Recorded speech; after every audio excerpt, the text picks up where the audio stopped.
Okay, we're live. Today's topic is why Angel Gabriel is a fake. Now, to understand why that's actually true, I mean, most atheists would say, well, that's obvious, but there's no such thing as angels or devils and demons. But that's well and good, but it doesn't do anything to address the problem that if it is a fake, why are so many people around the world committed to religions that actually believe that it exists? And that's a real problem. It's actually a major problem for our world. Right now, across the globe, we've got Islam. When you speak to some of the Muslim folk, they seem highly convinced that Islam's going to take over, dominate the world. Well, for one, I'm not really interested in that. I don't want to live in a world. Well, I'm not going to run out and die, but or jump off a cliff because it's an inevitability. But I don't want to live in a world where Islam is a dominant force, because I know from a fair bit of research effort that Islam is a fake religion. And so today we're going to talk about this Angel Gabriel and why it's a fake, because that's important. Because this guy Muhammad, here we go. Hang on, I might have to kick him again. No, Rob. This is somebody else, I think. I'm not sure who that is.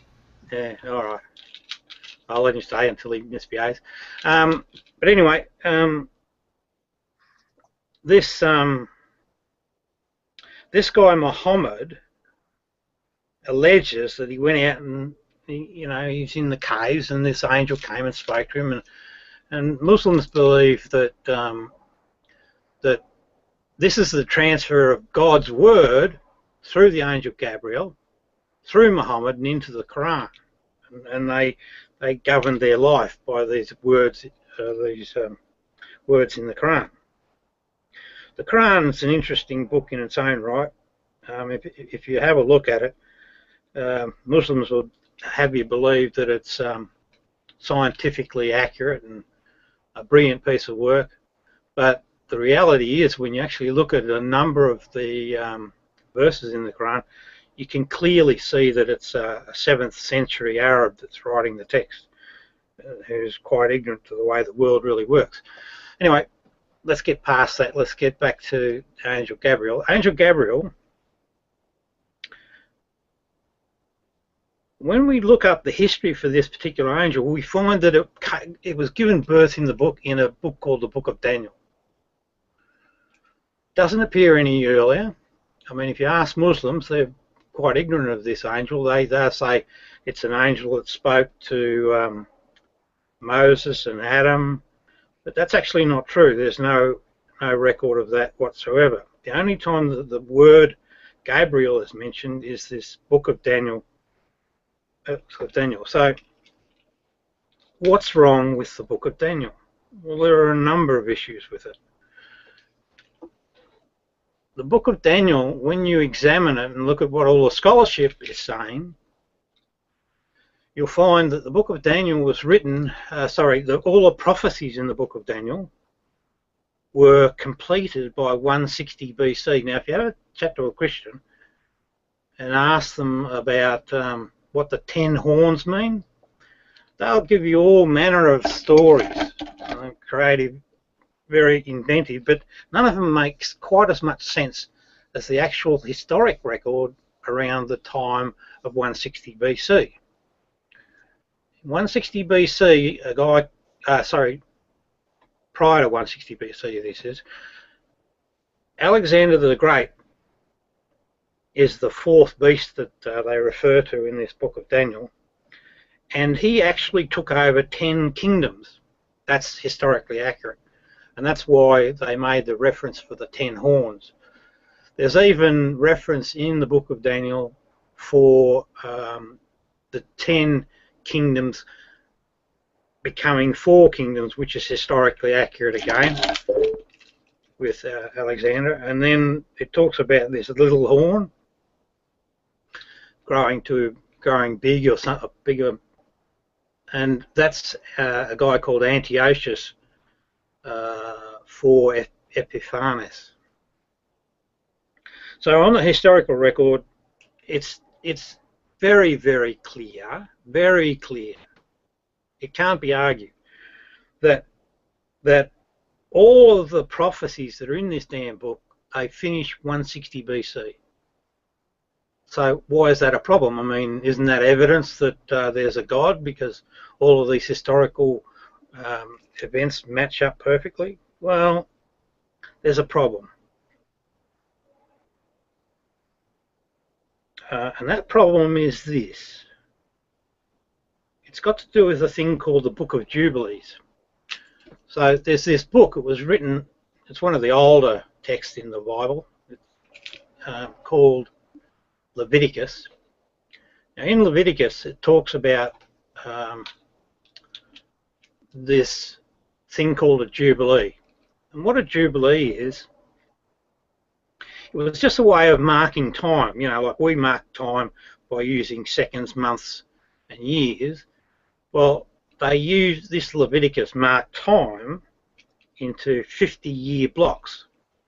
There were seven blocks of 7, which gave it 49 years, and then they used to celebrate this Jubilee year on the 50th year. So what's that got to do with anything? Well, it's really interesting, because if you come forward in time to a book called the Book of Jubilees, which is, scholars say, was written 160 to 150 BC, what you find is, in this Book of Jubilees, the guy that wrote it made a mistake. He only used 49 years. So he didn't use the 50th year. So that's an inconsistency. So, you know, God's being inconsistent here. But why is that interesting? Well, when you look at the book of Daniel, you see that they use that same calendar system, the 49-year one, not the 50-year one. So that tells us quite clearly that the author of the book of Daniel was conscious of this calendar, but not this calendar system. And it was the 49-year one, not the 50-year one. So if that's the case, then that means that the book of Daniel must have been written around 150 BC, or between 150 and 160 BC. Now, why does that matter? Well, that matters a great deal, because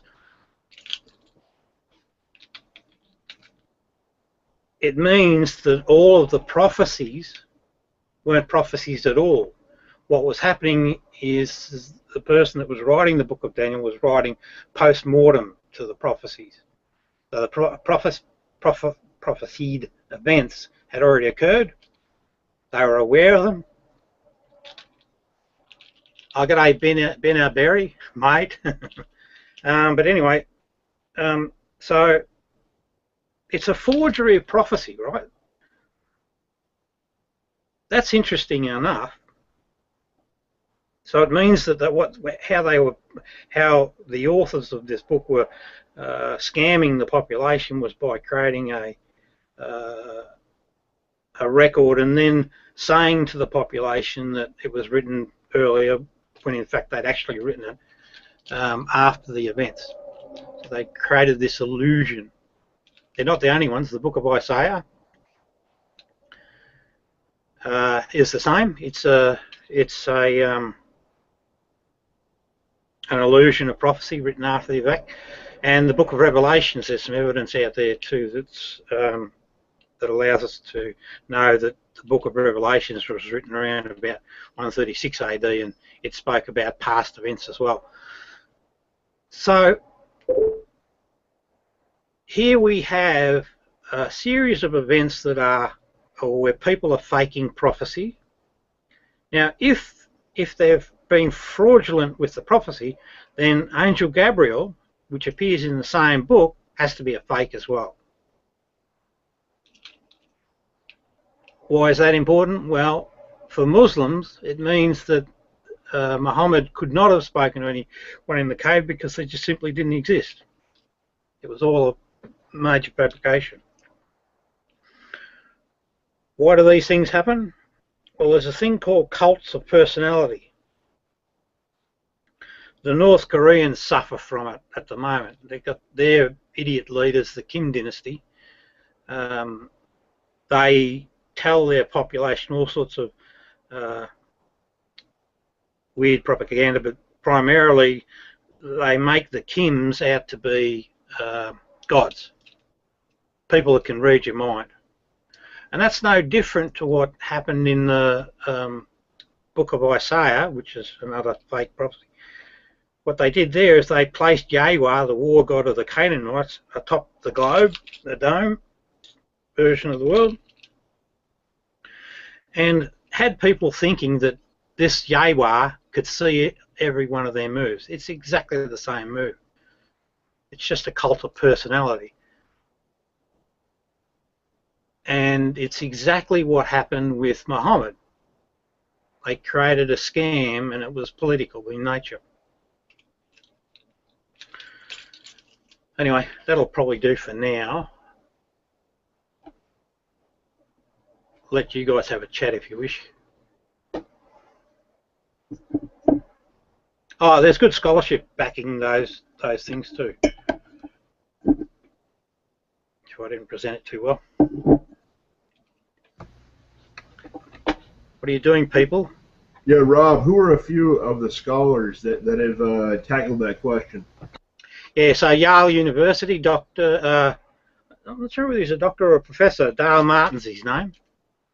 There's a video that you can get online, and he goes through the book of Daniel, explaining what it means historically, and explains all the connections, and he does it extremely well. But he draws a conclusion of 164 BC as the authorship date. I think he's wrong, and the reason I say that is the Jubilees and the 77s. Plus, he didn't give. He doesn't give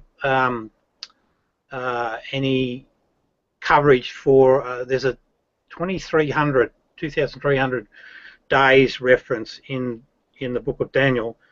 If you do the math on that it's 6.3 years. That's actually the duration of the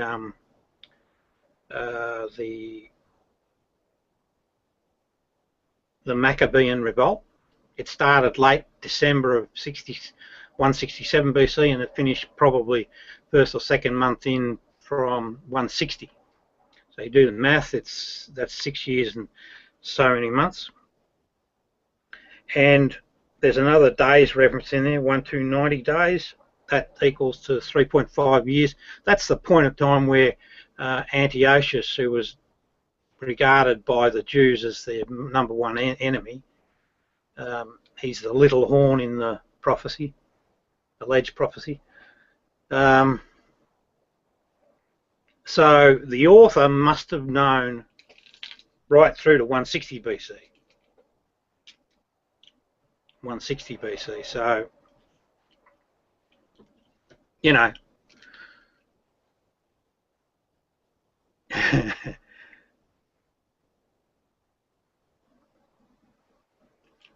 yeah, but you know, it makes perfect sense. You know, the history's there, the record's there. You can see what the scam is, what they're doing.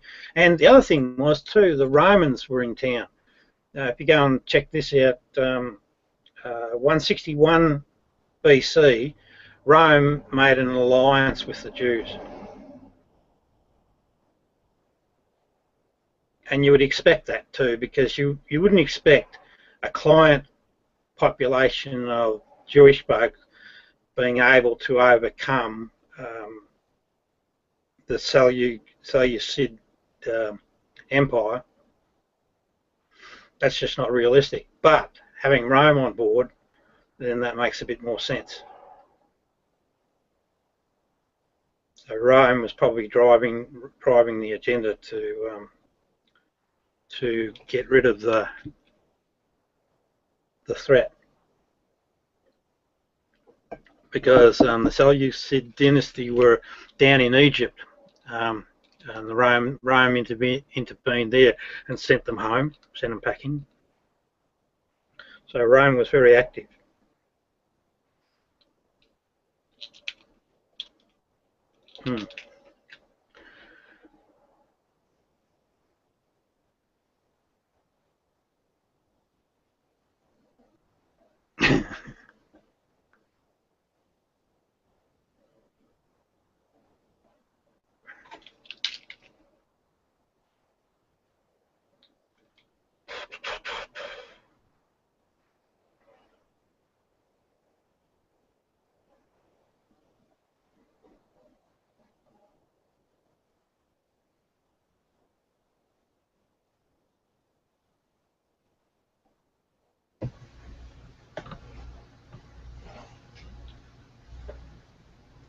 The thing that stuck out to me when you were talking about this topic, Rob, was the affirmation that the prophecies were written post-mortem.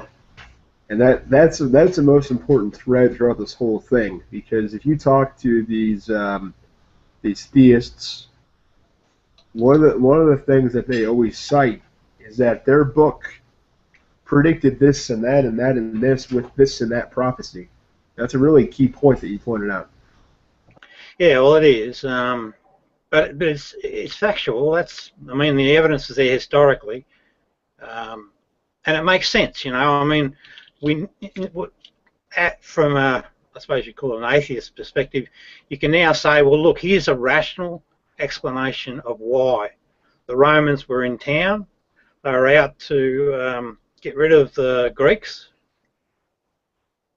and the threat that they saw that Greek dynasty had on them, or represented to them, and so they helped the Jews to achieve that. Now, you also notice in the book of Daniel that it does mention about ships of the Kittite, which are apparently supposed to mean Roman ships. So they had Roman ships in the vicinity as well, and that's part of the prophecy. So again, we're getting this matching of the historic record. We also know that the Hebrew Bible was closed at 200 BC, and there was no book of Daniel in it. It wasn't mentioned. There's another book written about 180 BC, and it spoke about most of the previous religious texts, but no, once again, no book of Daniel. And of course, with that Jubilees connection and the fact that it matches perfectly with all of the events leading up to 160, it's pretty clear to me exactly what's going on. The scholarship give us an authorship date of 164 BC, but I think they're wrong. But even at 164 BC on the scholarship, we're still on a winner because it's post-mortem. A post-mortem account of prophecy. It's done after the event. And that makes sense, so this is how they pull this off. They wrote it after the fact. When you have a look at the book of Revelations, you find that it speaks about 3 woes.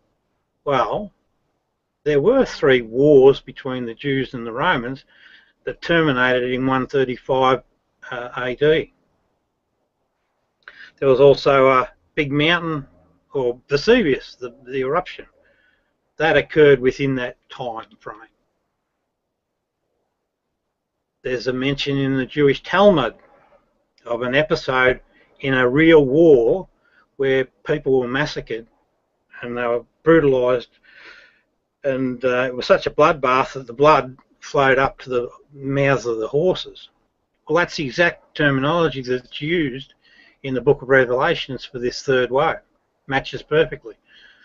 So again, we get this possibility that the book of Revelations is written post 136 AD, and we can explain that as post-mortem. If we go back to the book of Isaiah and look at that, we can see that that you've got an angry God pissed off with these Jewish people who just, their history was that they were slaves basically, and they've been slaves since 740 AD. They've been slaves. So their only client, you know, what's this so-called God got to be angry about these people? They would have been living in terror, doing the bidding of their masters.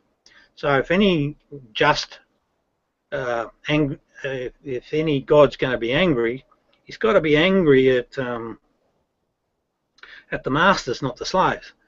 But no, he's making excuses for the masters, and what he does is he says that the Assyrians and the Babylonians are basically doing his bidding. They're running around killing Jews because that's what God wants, because the Jews are bad.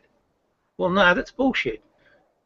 What happened was, historically these events occurred, and the Cyrus the Great, who just happens to be God's best mate in the book of Isaiah, his boys wrote a story, post-mortem again, and made up a story that excused the Babylonians and the Assyrians for all the brutality,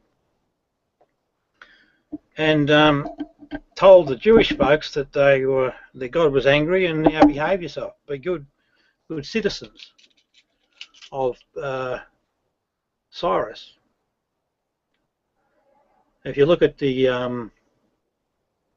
what was it? Oh, the Cyrus cylinder. And we have that record.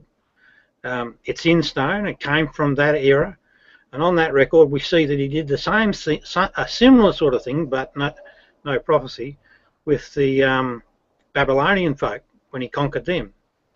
He made himself best buddies, well, as propaganda, best buddies with Marduk, who was the god of the Babylonians. He chastised the outgoing popular leader, or not popular, outgoing leader, Nabonidus. He spoke about new projects. This is all on this tablet. And he spoke about a genealogy which validated his position. Well, if you go across to the Jewish Bible side and have a look at the book of Isaiah, the same things occur. Cyrus has once again made the hero of, or the hero of the story. He's best friends with God. There's a rebuilding program instituted. Jacob, who was a leader amongst the Jewish community, is defiled. And they write the book of Kings. And there's your genealogy. So it's the same sort of pattern. And they falsify prophecy. All makes perfect sense. And it's from that point forward that Jerusalem, and to this day, that Judaism was owned by the Persian Empire. And that's why we see the Persian, the Babylonian Jews, and their heavy role that they play. Yeah, but it's all pretty straightforward. But it's right about now that people will say it's conspiracy theory. But it's not. It makes perfect sense. It's a rational explanation for how people... Hey, Sydney Winston. It's a perfect... How are you? It's a perfectly rational explanation. There's historic evidence that backs it up. And the bottom line is, Angel Gabriel is a fraud. And Islam, because of that, Islam is a fraud. It's just the way it is. But why is Islam more of a fraud, say, than Judaism? They're not, but I prefer to deal with Islam first. That just seems to be one and the same. Oh yeah, they are. Really, they are. Yeah, I they mean, are. Jewish terrorism has a face now, where it never really did before. Hmm. And the face, I will present it to you.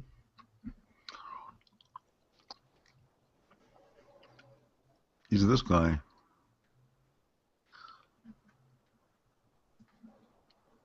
I'm just going to share this picture here. Can you see that? What's going on there? Can you see that? Well, what I can see. I see.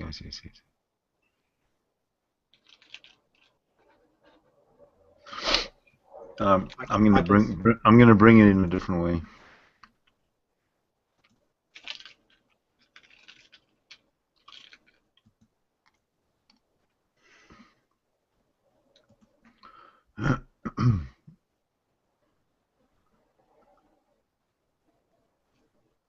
There we go.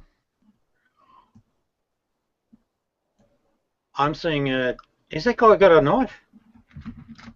He's got a knife. He's plunging it into the back of that woman. Bloody hell. No. Fuck. She died, by the way. Not surprisingly.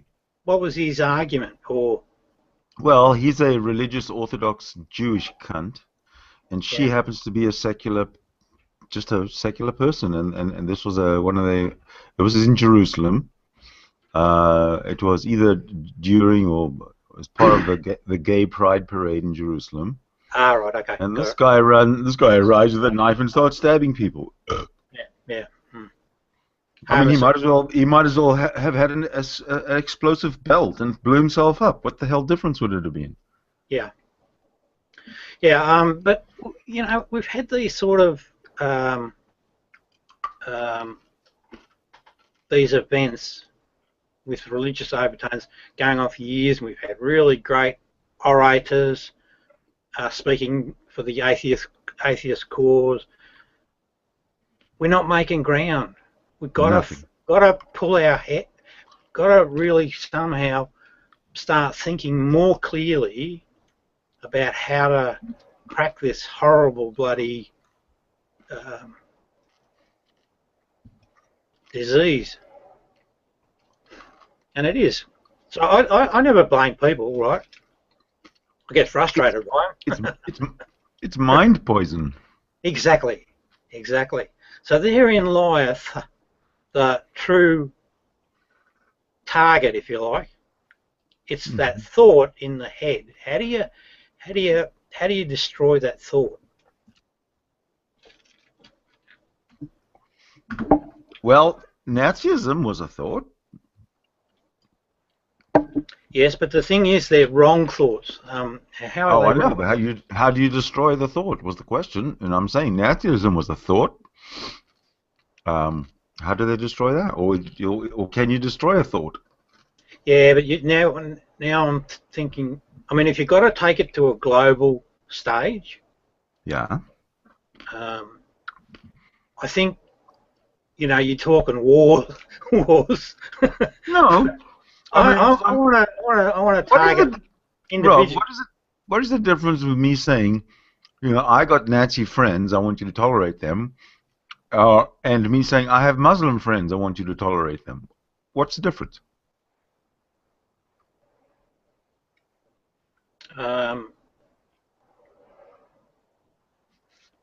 None. That's the answer. Well, no, I'm just trying to think. I agree with you on the point that there's none, but I don't want to let the conversation drift too far off track. Okay, I'm sorry. See, the point is, I'm very convinced that the problem is a thought, and not just any thought, but a thought that has no basis in reality. That's the fundamental target. That's the thing that has to be destroyed. Now, what I know about that, a thought that's based on no reality, or at least what I've observed, is that it exhibits certain characteristics and behaviours when it recognises, and this is a questionable point, and I'll explain why in a minute, when it recognises a true threat. The behaviours that happen beyond that point, doesn't matter whether you're a Jew, a Nazi, or, you know, you believe in flower power or whatever, doesn't matter. The behaviours are pretty much the same.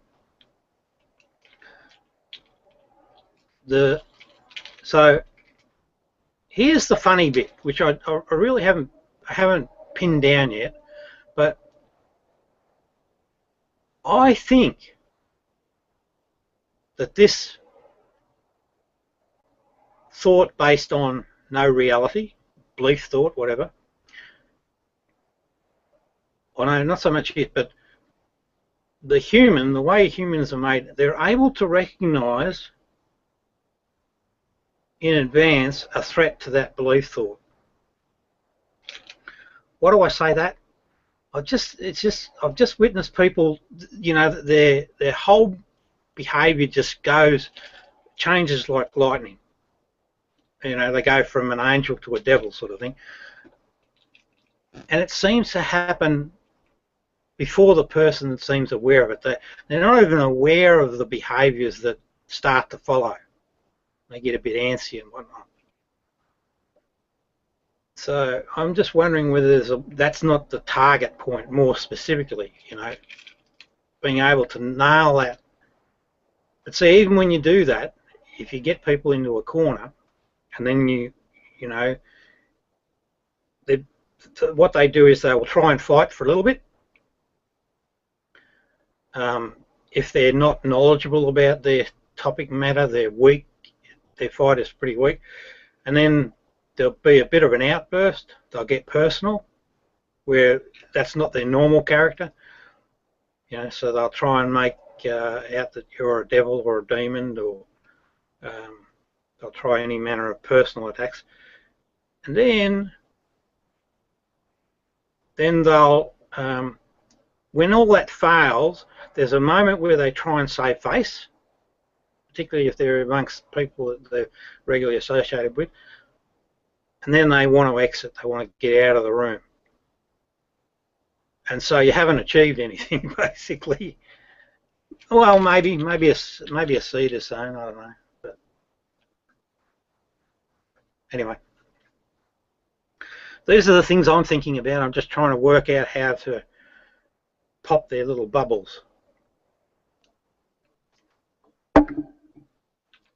Oh, sorry, I will say, and I feel confident, I don't have any, I'm not afraid of doing it, and I'm not concerned for the individual in doing it, bursting their bubble, because I really do know that they'll be in a better place eventually.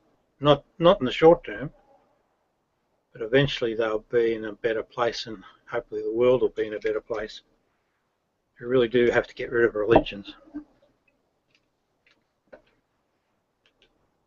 Over to you guys.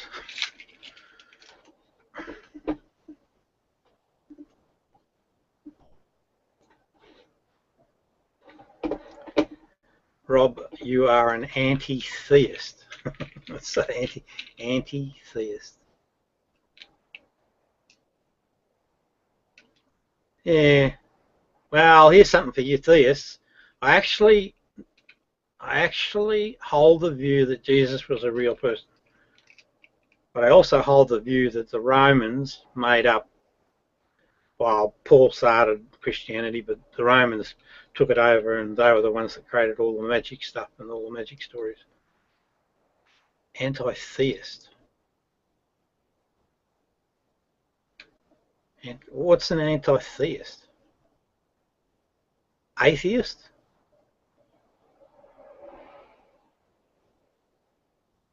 Oh, you're saying I'm not against people. All I'm against is, yeah, religious belief. That's right. Yeah, exactly.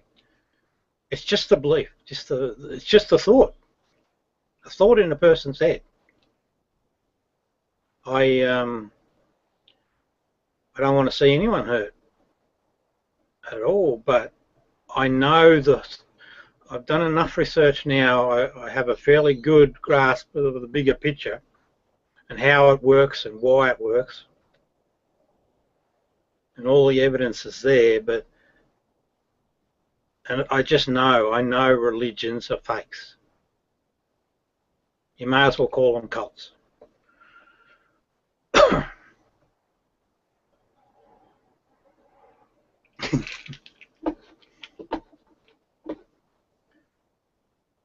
Well, if I may say something about Islam itself, Yeah. possibly, quite possibly, the way to bring it down is from within. Yeah. Well, it's a difficult one, that one, because you know they've got a what do they call it? Apostasy. So it's written into their doctrine that if you leave, you die. I know, but okay, forget. Okay, let's move across to Britain, to England. Have you ever heard of a gentleman called Anjem Choudary? Oh, Chowdhury. Yes. He's an arsehole. Right. First class arsehole. Okay. Now I found a video. Hmm. It's 30 seconds long, where within the Muslim community itself, when they're all wearing the same clothes, they're kicking him out. They're saying, "Go fuck off with your ideas." I have this video lined up right now. If you want to listen to it or watch it. No, I'll take your word for it. So the Muslim. Well, actually, no, let me. I don't want to do any. Break any copyright rules. So here's the link to it, and you guys can all watch it. It's only 27 seconds long. Is it? Okay, Yeah. I'll watch it now. Yeah, watch it down and see if you can present it somehow, but without breaking any rules, of course. I don't know about this. But many Muslims are disturbed by Chowdhury's teachings and aren't afraid to tell him.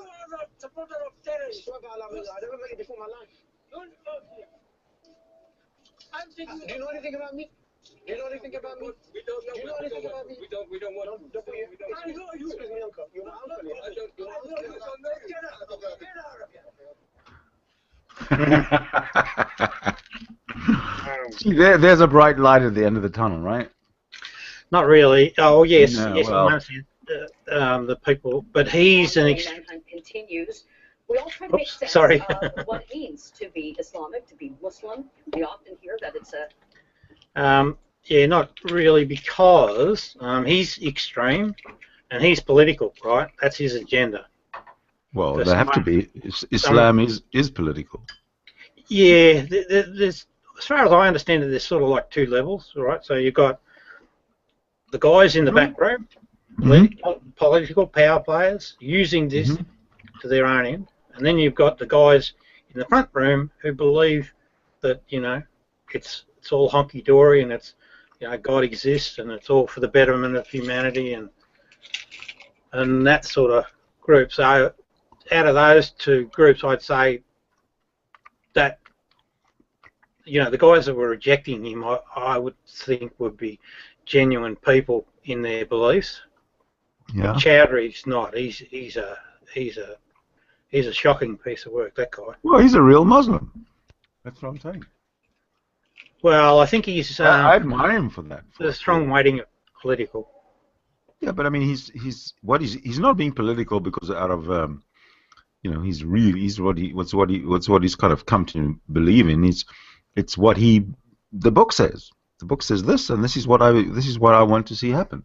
There's no reason. There's no rational thinking behind it. It's just the book says it, so that's what the book says. There should be a black flag hanging over the White House. Therefore, I want to see a black flag hanging over the White House. That's basically it. Yeah.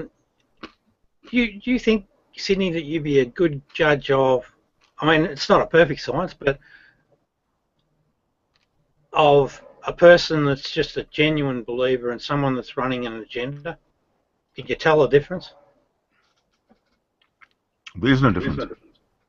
Well, no, there is. Because No. one's being very, very genuine and consistent in what they say, and they're probably even hooked into a bit of the good stuff. And then you've got a guy that's really, the wheels are turning all the time, and his story might switch. I don't know. To me, I see Chowdhury and I just, yeah, you are a calculated manipulator. But I wouldn't say that of those. I agree with you. Yeah, I wouldn't But say that. every one of those Islamic State citizens, or whatever you want to call them, are exactly the same as this guy. Yeah. Dangerous as fuck. Yeah. But it still leaves us with the same problem, though. Still this belief held in mind that's causing the trouble.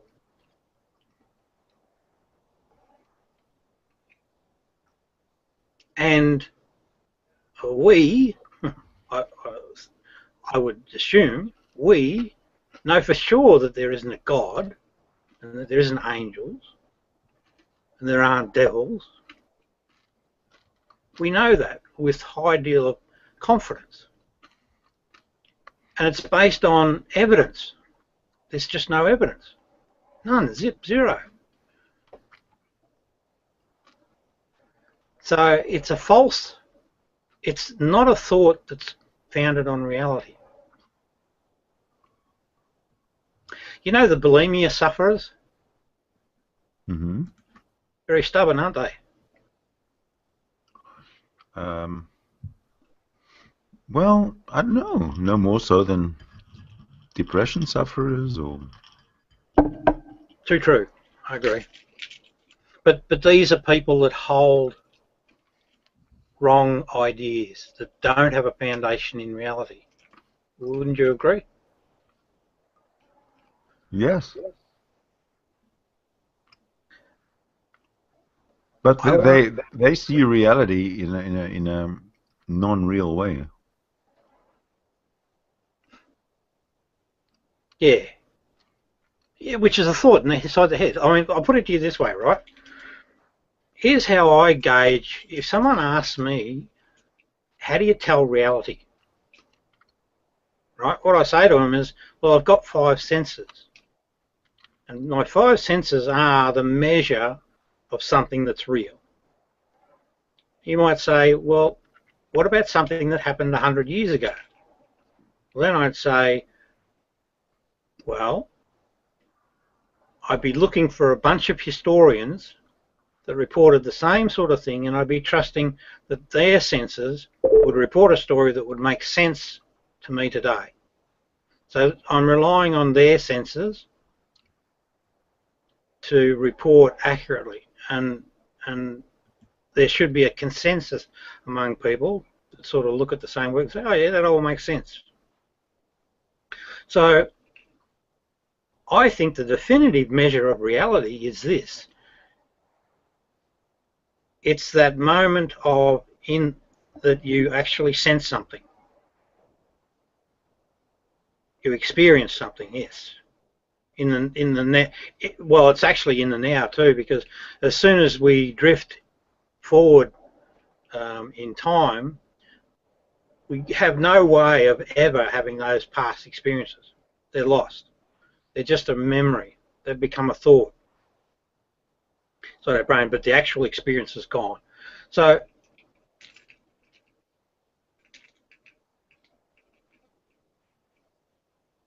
well, yeah, you might say that. So that's Benaberry. He said, our experience isn't reality, but a representation of it. Well,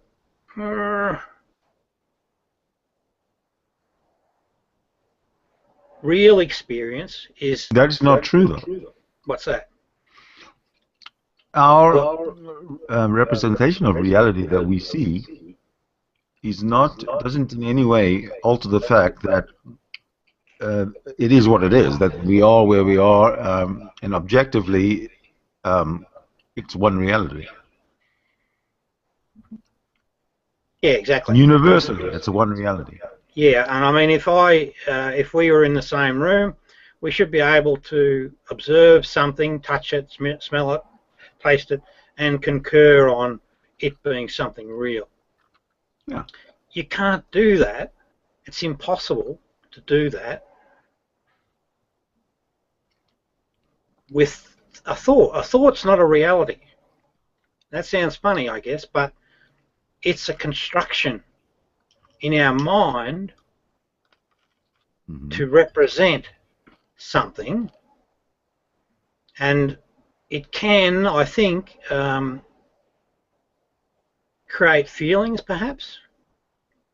I suppose that's realistic enough, but it's not a reality. It just simply isn't.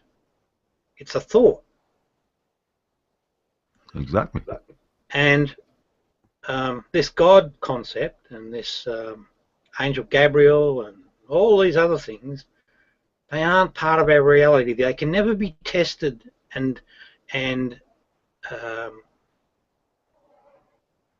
never be known. And this was the scam these guys worked out. And they've been doing it for years, these cults of personality. It was a story about something that could never be challenged. And all they had to do, and here we come to our problem again. They just had to convince people through propaganda or whatever to believe in the thought. And bingo, they've got you.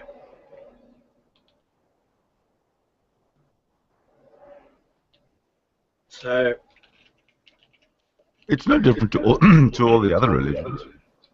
No, I agree. It's all the same. All thoughts.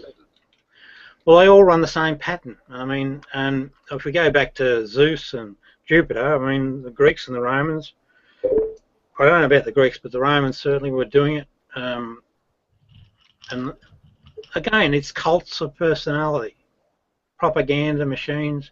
Well, the Greeks had the oracles, don't forget. Yeah, did they run a scam, though, on the people? The oracles of Delphi or Oracle of Delphi, whatever. I've not read it. Hello. Oh no, it's still there today. It's a sort of almost like a little spring place that they found that I don't know if it's a cave or something, but there's this a gas or something that gets seeped out of the earth, and what these do is the bigger question. 1 second, guys. 1 second. Yeah, sorry, love. Oh, just chatting with some people. All right. Go ahead, Don. Well, the bigger question is, how come Homer's Odyssey is viewed as mythology, but the Bible's not? Yeah. Well, I view them both as mythology. So that, what do you mean? I'm not talking about us personally. I'm talking about the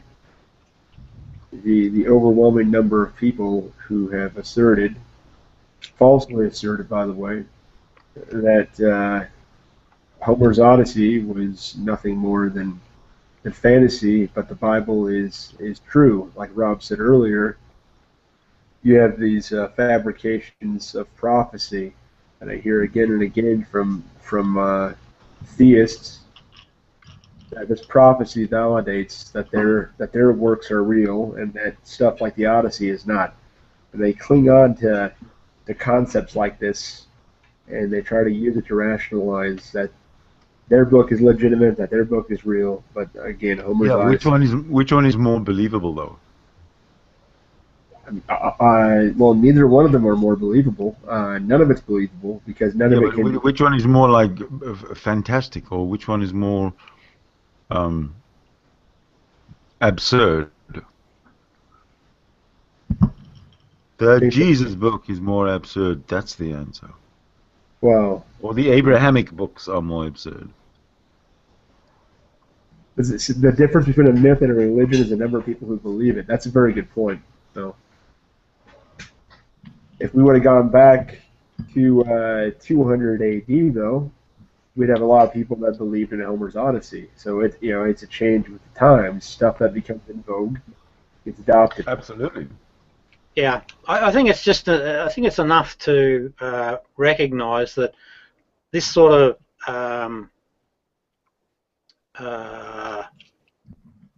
we'll call it human behaviour, if you like, has been going on for quite a while. Probably goes back to the days of witch doctors and tribal kings. Have you ever had a look at how and why Islam actually sprung up and started? Maybe there's your clue. No, it's a good question, and the answer is no, because my focus was on, when I wrote the book, it was all about the Jesus story. I started that story because I wanted to understand why all the folk in Rwanda got massacred, and along the way I stumbled across the Gospel of Thomas, which I now say is probably what the Muslims call the Injil. And from there, it was just like chasing a ball of string. And now Islam, what do I know about Islam? I did actually come across one guy online, and what he said to me was, he said to me that, and it made a lot of sense to me too, based on what I knew from, because I've got a good all-round perspective for the Christian story and the Jewish story. He said to me there was a guy, his name was Ibn Salam. But anyway, that's not correct, but I'll see if I can dig it up in a minute. He was a Jewish guy, and this particular Jew said that this particular guy was the person that started Islam. And as soon as I heard that, just one bit of background, I knew that there was fighting between the Jews and the Romans all the way up to the beginning of Islam, and it just stops. And then Islam seems to take up the fight against the Romans. But when he said that, I thought, oh, gee, I wonder if it's not the Persian Empire again at work, and that they're the ones that are responsible for the birth of Islam. Because it was the Persian Empire, and I'm very, very, very confident on this one, it's the Persian Empire that owned Judaism. So it was just interesting to me that the Jewish folk were in on the ground, in the early days in the development of Islam. So I thought, oh, because I hold the view that all these religions exist because of the empire, no other reason. Empires start them up. That's my answer.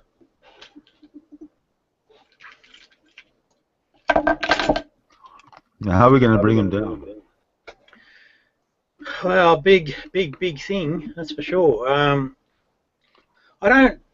Don't even bring him down. Just sort of push them to the side and down, where they belong. Well, the answer is, I think, that, you quite often hear in all forms of philosophy and religion and spirituality and all that, it says the truth will set you free. I know personally, for the Enlightenment sort of journey, that it has to be about truth. You have to accept the truth of reality, and it's in the acceptance of that truth that the old ego mind sort of is destroyed. So you've got two problems there. Firstly, you've got, well, what is the truth? And secondly, there you come back to that bubble bursting moment of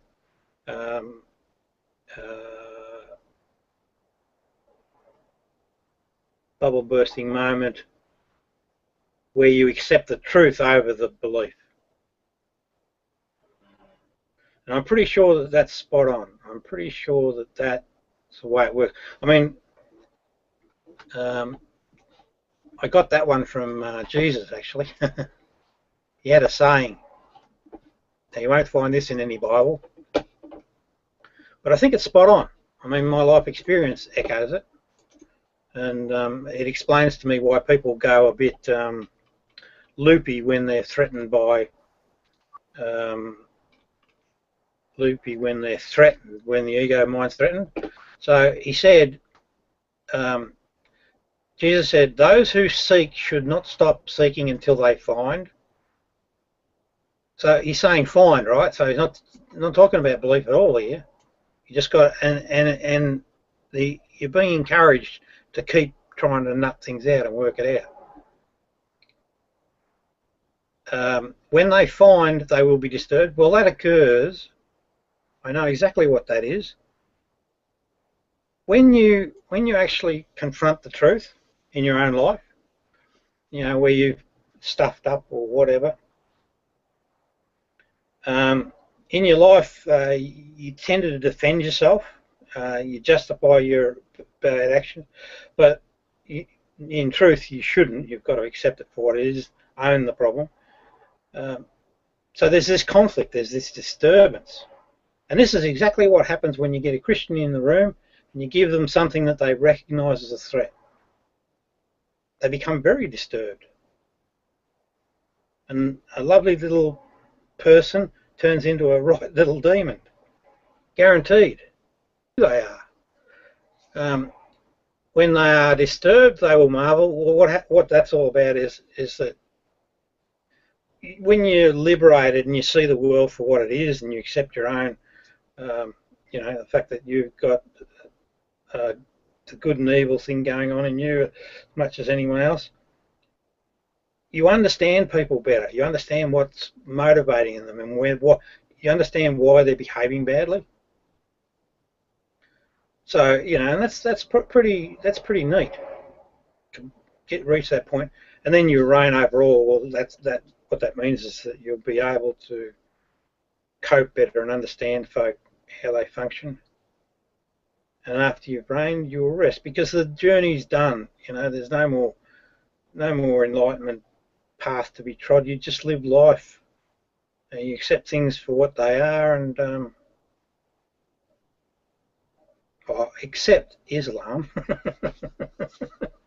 You can't have lies, right? See, lies are no good. So, see, I regard the religions as like ego minds, like they're the lie. They're the thing that needs disturbing to get to a healthier position.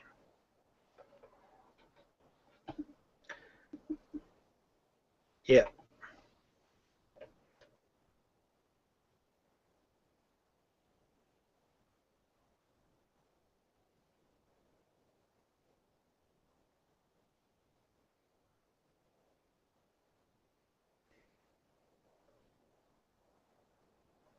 Hey.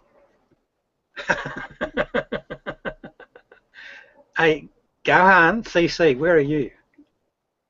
Are you really a Muslim? Damn. Hey, Rob, I think you might be Judaic now. Well, anyone with a belief in the room, please stand up. You know, over the course of time, you know, if we can just get a believer in the room, I'll demonstrate.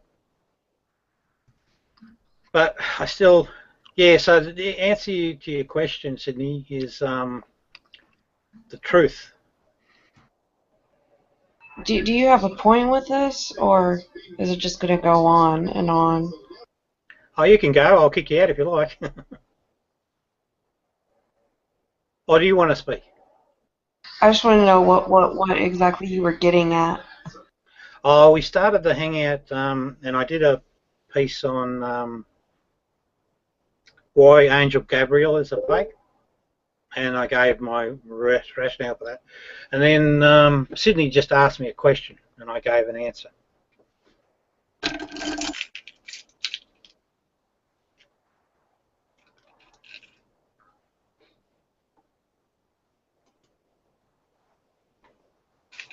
He spells it Sydney, Sidney, Mick.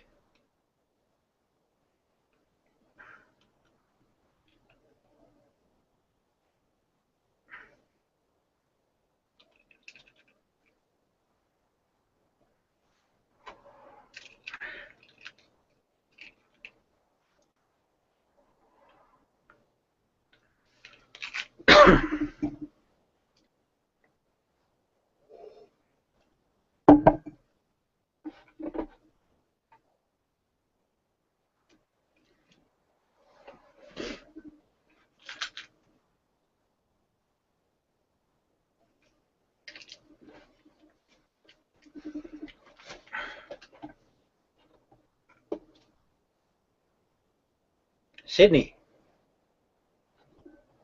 Hmm. No reaction to the response? What response? You asked me about something that led to the truth being the solution, I think, didn't you?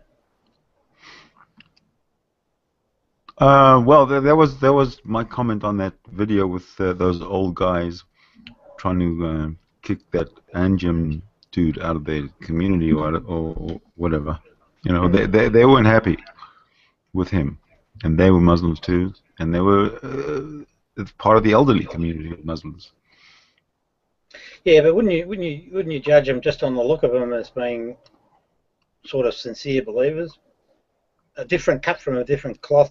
Those particular guys are obviously, to me, you know, from my first impression was that they're grateful for the situation that they're in. They're in England. They're free to practice their religion. They're not going to go and screw up the culture of the country that they live in. You know, they're your regular grateful immigrant, like should be.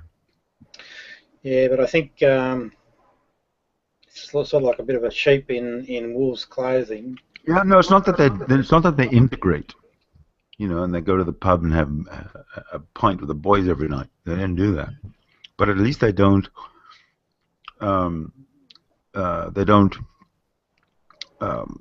publicize and push the agenda of Muslim extremism.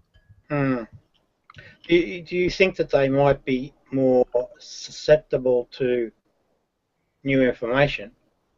No, I think those are the kind of guys whose children and grandchildren will be secular, for the most part. Sorry, will be secular. Secular will be integrated. If not their children, then definitely their grandchildren. Too late by then, mate. Well, this is another topic. But it's too late already. So too late's already passed. Yeah, absolutely. It's not over yet. Yeah, true. I get your point there. But then again, you got to wonder, Rob.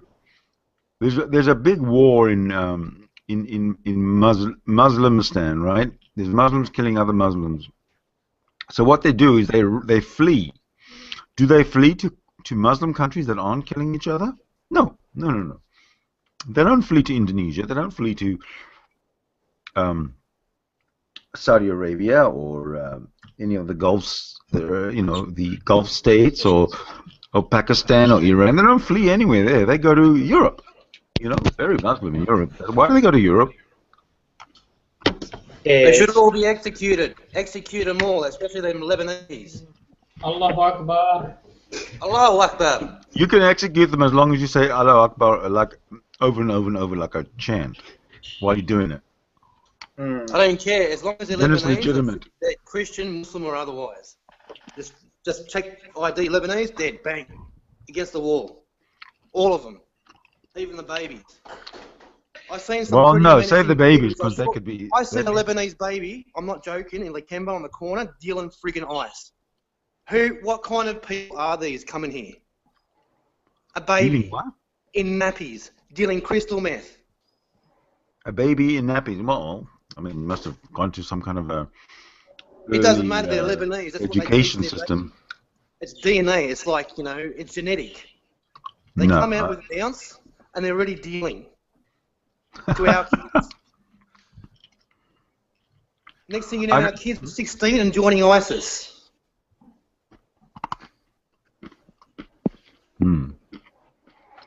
What are we going to do about that? Yeah, that's why I think the answer lies in the root of the problem. It's that thought in the head. If you can somehow conquer that. Yeah, but you got to also understand that you've got Saudi Arabia exporting this extremist thinking. You've got Iran on the Shia side exporting their brand of thinking. They're at each other's throats, the Shia and the Shiites, and the Shiites and everybody else. I mean, it's just such a fucking mess. It's too late. It's too late. Unless you're going to go there and deal a huge immediate economic blow to these people, there's nothing you can do. Absolutely nothing you can do. Yeah, you might be right. But I mean, for example, let's say hypothetically. Try. Now, hypothetically, we're going to wake up in the morning, and it just so happens that somebody has figured out a way to harness energy out of the sea. I was reading about this the other day. Underground sort of generators that sort of just they're always working with the currents. Yeah. Free energy, right? So let's say all of a sudden they build this underground, this underwater network of generators that gives them free energy, and they don't need to buy I don't know $1 trillion of oil from the Gulf from the Arabs every year. They only have to buy $1 billion of oil from the Arabs every year, let's say. So an economic blow that big and that fast would go a long way towards starting to fix the problem. Yeah, but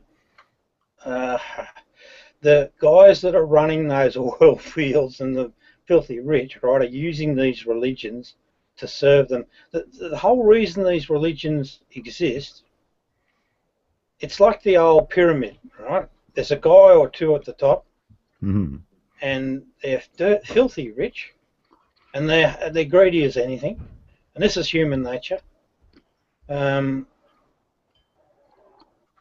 They have the cash at the moment to do whatever they choose, buy armies, have wars, all this sort of shit. Do you think that they would sit idly by and just let that happen? The reason I think that we've got such a upswell at the minute, right, why there's such a push online to grow Islam, why we've got the hordes streaming into Europe, is because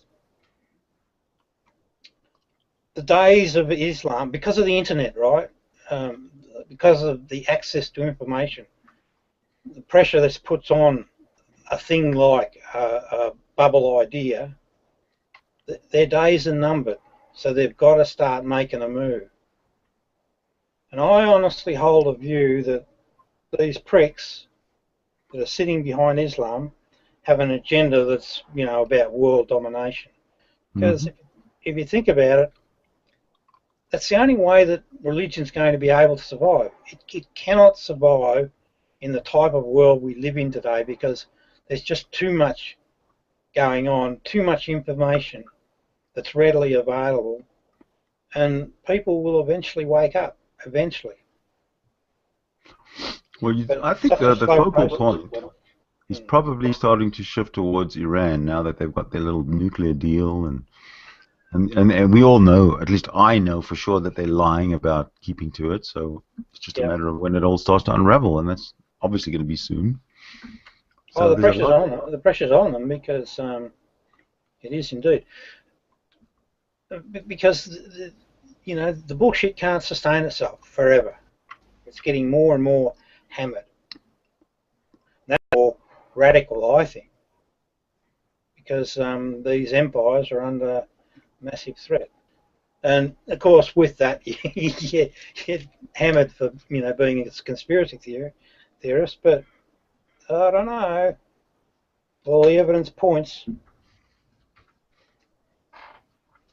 and religions ain't real, and God's not friggin' real, and cults of personality are real. Hang on, I just got to go for a drive. Hang on.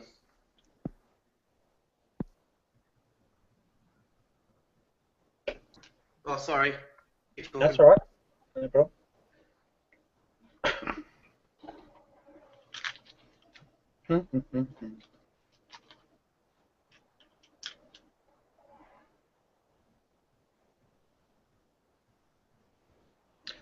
Sydney, it still all comes back to that. So, you see, if you take the view of groups like Muslims, Christians, black people, white people, gay people, if you look at it as groups, you're always going to end up in a bloody war. No, that's not true. You cannot group black people, white people, and Muslims in the same group. It's not. Yeah, haven't you been to Lebanon, mate? They're all there. All of them. They bloody well come here. Well, who lets them in? It's not me. I don't sit at your borders and vet everybody who comes in. Who does that?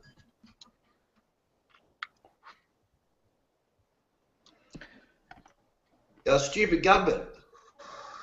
Who votes for them? Oh, the people, right? Yeah, okay, got it.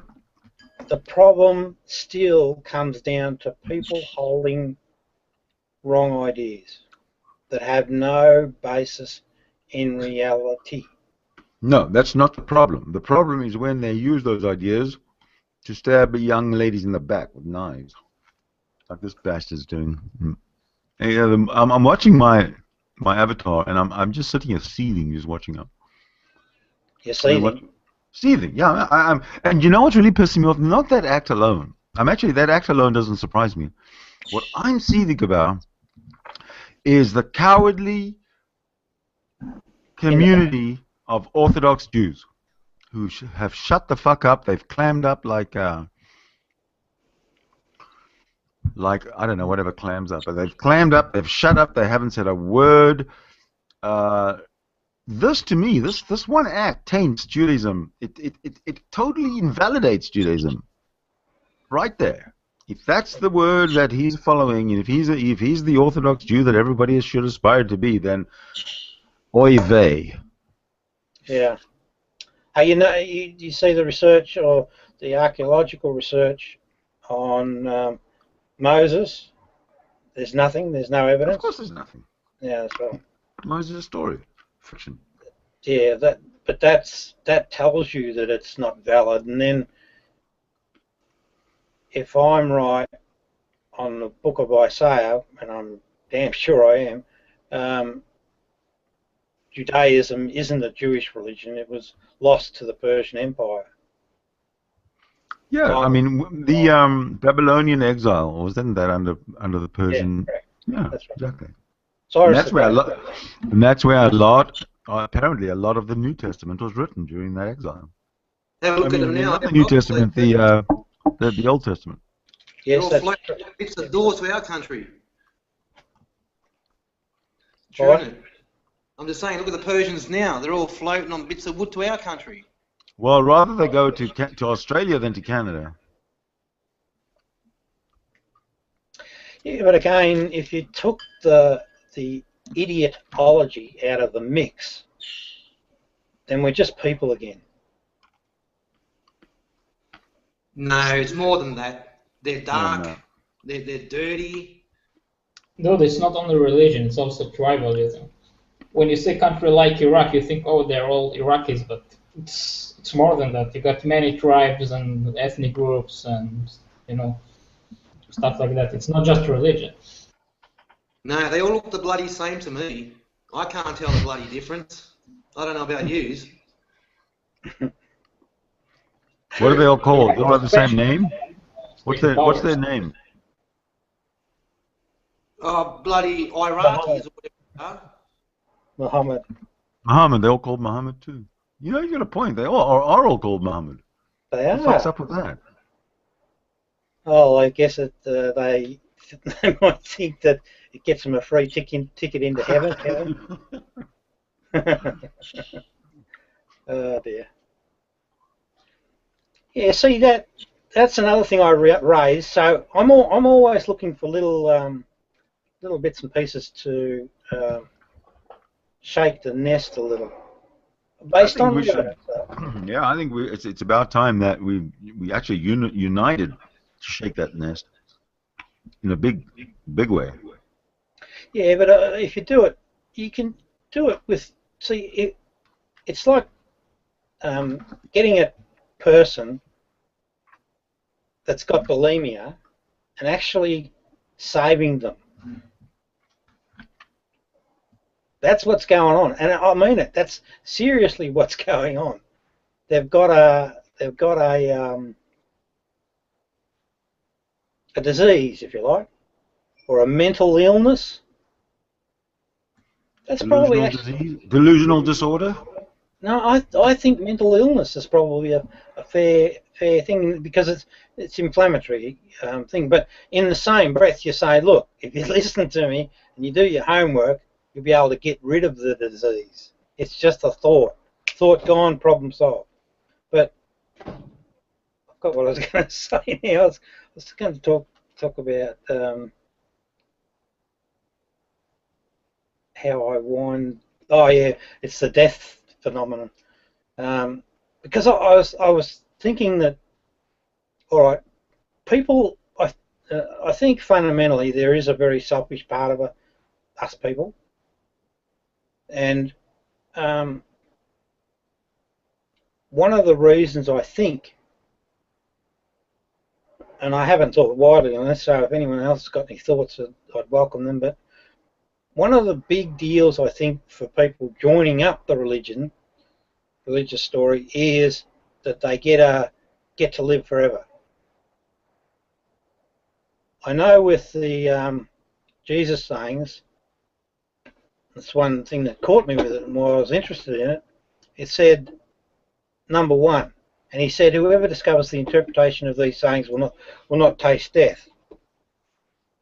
And I saw that and I thought, oh, that makes sense because most people are shit scared of death, and it's probably why religions exist or get people on board, is because they promise you everlasting life and resurrection and all this. So I'm looking at that,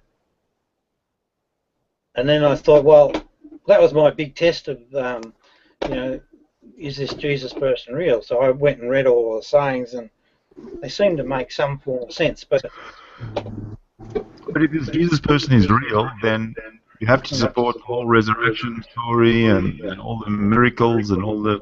No. Yeah. You can't pick and choose. No, I'll explain. Right. So there's a, I don't know whether you've ever heard of this, Q-source theory. Ever heard of Q-source theory? Yeah. Right. Well, Q-source theory, the way it goes basically is that there was a register of Jesus sayings, a list of them, and whoever was putting together the Bible, the New Testament, had that list, and they worked off that list. Well, I found from this other sayings list, I found that 61 of those sayings actually appear in the Bible. So there's some evidence that suggests that Q-source theory is an accurate thing. But Q-source theory also suggests that the New Testament were done in concert, like it was a group project. Well, I hold the view that a guy called Nerva, who was later to become a Roman emperor, when he worked for the Flavian dynasty, was the lead architect in the propaganda campaign that Rome ran on the back of the first war between, so-called war, it was probably bloody just an outright massacre, the first massacre of Jerusalem in 70 AD. The timing's perfect. The guy's in situ at that time, and also we see that he actually is missing from the court for a period of time. What we also see is that he was given the second of two prestigious awards that are usually given to military guys, triumphs I think they were called. So they were at that level, so it was a significant reward he got. And he also got one off Nero, which just happened to be around the time pre the war, when they did the Pisanian conspiracy. So this guy Nerva, I think, is the author or the lead architect of the Book of Matthew, Book of Mark, Book of Luke, the Gospel of Luke, sorry, and the Book of Acts, and the works of Josephus. Because if you ever read the works of Josephus, the one thing that jumps out at you is, my God, this guy is a superhero. Well, don't you think that Paul would have had a copy of Jesus' sayings running around Galatia and wherever and setting up churches? And you'd think he would have mentioned a couple of them, or maybe one of them even, but he doesn't. Well, you'd think so, but also the thing that you'd notice about the 7 letters from Paul is that there's also no miracles. No Jesus walking on water or... No, because Paul didn't think of Jesus as being an earthly figure. He just thought of Jesus as being, out of space, because he never met Jesus. He just met apparently this guy called James. Said he was the brother of Jesus. Yeah, James. Yeah, that's right. Yeah. Now, if Paul can get duped in the year 0 or the year 30 or whatever the hell it was, then it stands to reason that in the 1830s, the Americans could get duped by Joseph Smith the exact same way. Shit, yeah, it happens. That's a problem. It's kind of an identical situation. Yeah, but I think the reason that there was no miracles recorded, you see, there were no miracles. Well, that's true. But another thing, if I may add about miracles, Jesus didn't have the copyright on performing miracles. Lots of disciples were performing miracles, and Jesus or God would give person X the ability to perform miracles on their behalf. It didn't have to be Jesus or anybody in particular to do these miracles. It could have just been somebody that God just happened to choose. So he loses his whole importance right away. Yeah, but what I'm saying to you is that I'm very confident that the Romans were the miracle storytellers. I'm very confident that Jesus didn't exist. No, I'm pretty sure he did. And the reason I say it, sure he did. Okay. I went through all of the sayings, right, that are in this other text that was hidden, the so-called Gospel of Thomas. I went through all the sayings, and I can tell you that I can give you a rational, philosophical explanation for every single one of them. And I can also tell you that you will not see any of those sayings used anywhere prior to the 1st century AD. They just simply do not exist. The other thing is scholars are in two camps. They go for the early camp and the late camp. I think the early camp are right, which is 40 AD. That makes those texts available at the right time. And 61 of those texts do appear in these New Testament Gospels. And I think in so doing they validate Q-source theory.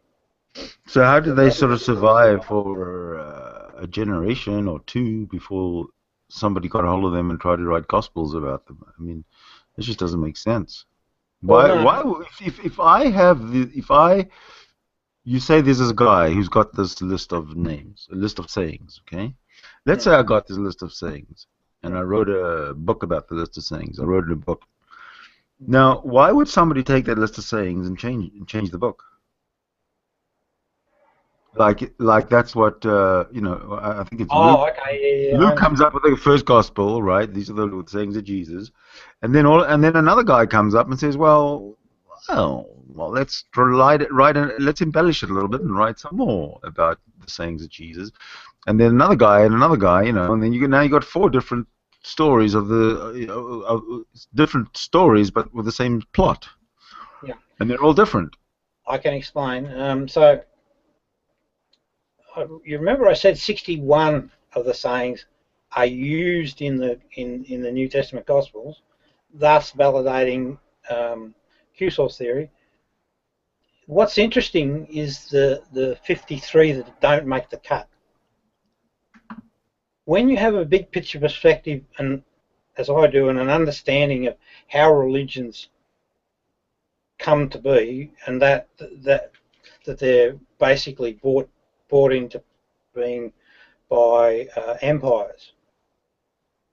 Empires want to own them, and that's the motivation to bring them into being. They're a form of control. What you find is the ones that were dismissed or don't even appear in the Gospel tell a very interesting tale, because you've got Jesus talking about no gods in the sky. You've got all about a personal relationship. It's probably the Buddhist line of thinking, right? That's what you get left with, and they are all discarded.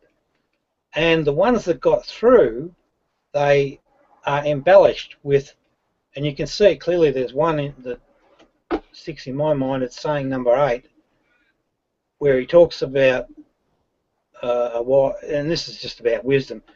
So, and he said, the person is like a wise fisherman who cast his net into the sea and drew it up from the sea full of little fish. Among them, the wise fisherman. So we're talking about someone that's, wise now, enlightened, discovered a fine large fish in amongst the catch. He threw all the little fish back into the sea and easily chose large fish. Anyone here with 2 good ears had better listen. So what he's saying there is that in life we can get caught up with a lot of trivialities, and you'll know this. I mean, this is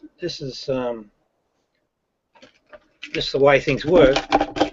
You'll see people when they lose a loved one, their whole focus changes. They refocus or re-energize or whatever, and what becomes precious to them is love, and very simple things. The simple basics become important, and all of the trivialities, the car, the watch, the computer, and all of that pale into significance. So that's what he's talking about. That's the message behind that saying. When you flick across to the Bible, you get that saying, that same saying, but it's changed around, and it's really talking about big and small fish as if they're 2 separate entities, and it wants you to it brings in the gnashing and the weeping and all of that stuff that, if you don't be a good person, you're not going to get to heaven. So you can see clearly the hand of the cult at work. That's my opinion. Excuse me.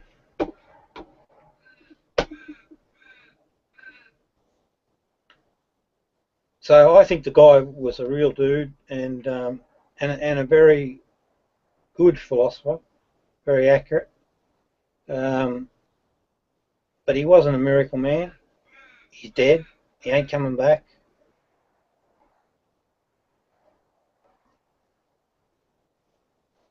And the Romans took the story.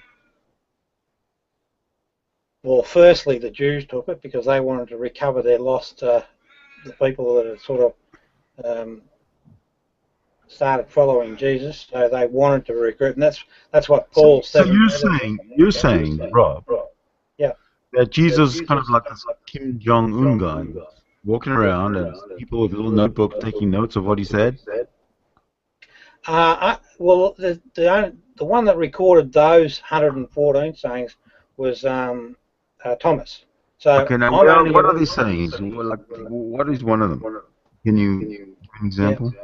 Yeah, I can. Sure.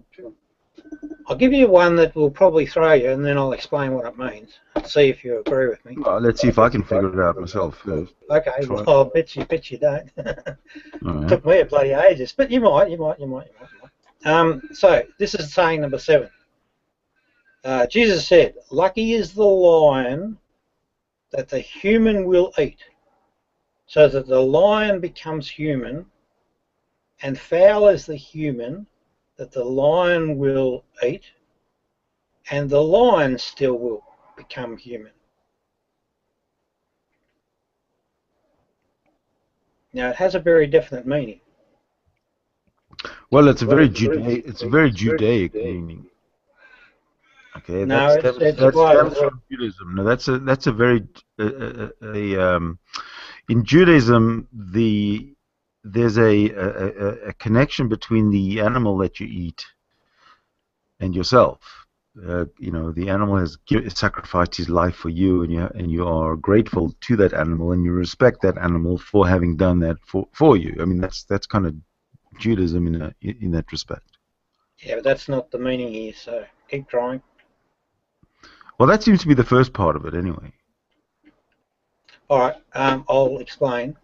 So what we have to do is we have to substitute lion for ego. Then it all becomes quite clear what's going on. Jesus said, "Lucky is the ego that the human will eat, consume." So that's where you actually master. You consume your ego. You take control of it. So that the lion becomes human. So the ego becomes human. Oh, okay, so are these authentic sayings of Jesus Christ? Yes. Okay, and so where did you find them in the Book of Thomas? The Scholar's translation of the Gospel of Thomas. Okay, now where in the New Testament is the Gospel of Thomas? It's not, because it was hidden. Firstly, I think the guys that had it were a guy called Valentinius. Hold on a second. It doesn't. So these are the agreed upon by everybody in the world authentic sayings of Jesus, right? No, you won't get that at all. Well, then where do you? If it's not a universal. If it's not a universal sort of a truth, let's say, or it's not universal evidence, then how are you swayed when there is no evidence? Because it fits in perfectly with everything else, with the Q-source theory. And the other thing is, remember, I've read and interpreted every one of them. I can tell which ones, which of the two sets. So now we compare the New Testament versions of these sayings. I can tell which one of them is a genuine, authentic, let's call it a philosophy for want of better words, and I can also tell which one is corrupted, and I can probably tell you specifically why. Okay, but why are you so gifted, and the rest, and say the Pope and those that are high up in Christianity are not as gifted as you? Because if it's the authentic saying of Jesus, then it's got to have some reverence. You'd have to give it. No, You'd have to actually. remember This is that. hold on. This is the original sayings of Jesus that farce. You can throw away the New Testament now and just use those sayings of Jesus to be the basis and the foundation for your religion. Sure, right? I think it'd be a good idea. I wouldn't call it a religion, though. Okay, so what? There's only What is it 140. You only need the 114, and I guarantee you, the puzzles of life are solved. That's all you need. But back to your question. Why the Pope? You see, I hold the view. Remember, I'm saying that the Roman Empire owns Christianity, and it's in their vested interest. And I'm saying that they use these texts as part of the story that they built, and they made the Jesus myth up, right, with all their, and that's the cult of personality. Jesus the Christ, who may well never have been called Christ, but this Jesus the Christ is the cult of personality that became Christianity, and that's governed by empires. And the Pope is, I don't know, I wouldn't have a clue. I don't have any evidence, but the Pope he's running the show, but he's running the wrong show. He's running a crooked boat. Okay, well, what about Christian hillbilly? I mean, you think of anybody who's a serious Christian who rejects the sayings of Jesus Christ as found in the Book of Thomas. Why would they do that? It takes a while to work them out. So I guess they just, well, the church itself pushes very heavily. Oh, hang on, here's something, right? I don't know the answer to this, but it's called the Gospel of Thomas. I wonder, I have a question in my mind, was it actually written on it called the Gospel of Thomas? Because I don't think so. I think it's actually a Gospel of Jesus sayings, because Thomas has nothing to do with it. But if it is a Gospel of Jesus sayings, then you are certainly not the only person in the whole world to think that way. I don't know. Wouldn't have a clue. Okay, but okay, let's say all the religious scholars in the world got hold of this source that you have, and did a whole bunch of studying and whatever it takes to say to give some provenance to the thing, and let's say they said, this happens to be the real words of Jesus. And I don't see why that wouldn't have happened already if that really was the words of Jesus. But if I was a religious dude and I found sayings of my God that weren't included in my Bible, would I include them in my Bible, or would I just throw away my Bible and then just concentrate on the words of my God? Well, what's happening is the Christians, at least, are sticking to the ridiculous Bible and tossing the Gospel of Thomas, obviously, because no one's spoken about it in 4 years of Hangouts. Yeah, that's right. I mean, it's definitely something that they're afraid of, because it does threaten their position.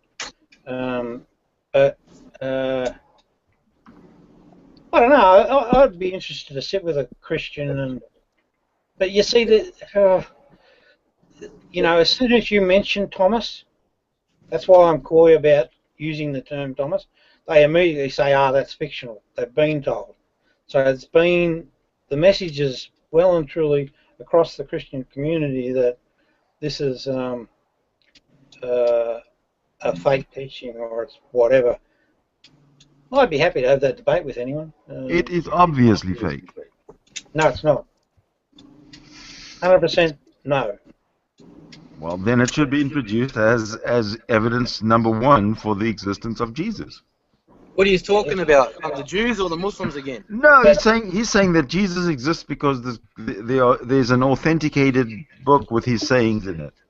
All right. Which is fine if that's true and it exists, and every single Christian should be embracing it. Well, that'd be a good thing. But Rob seems to be the only one who knows about it. Well, what can I say? Prove me wrong. Don't say I'm wrong. Don't give me the Jesus penis banana contest here, because that was I came up with this after vigorously and rigorously studying and reading this Bible. I could not find anywhere where it says that Jesus Christ's penis is not a banana. That's funny. But it's true. Nowhere. So therefore, I have to conclude that Jesus Christ's penis is a banana. But which is not too far fetched. I mean, let's face it. He doesn't have a physical father. You know, transcendental daddy. I mean, he's not God. For crying out loud. Well, yeah. And do you believe in God, Rob? Yeah. I mean, if he did emerge from the vagina as a human being, he still only has half human chromosomes. So his penis could be a banana. Why not? Rob. Hey, sorry? Rob, can you get out, please?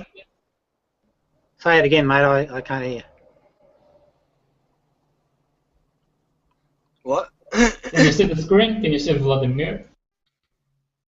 What did he say? Can you see his webcam? Man.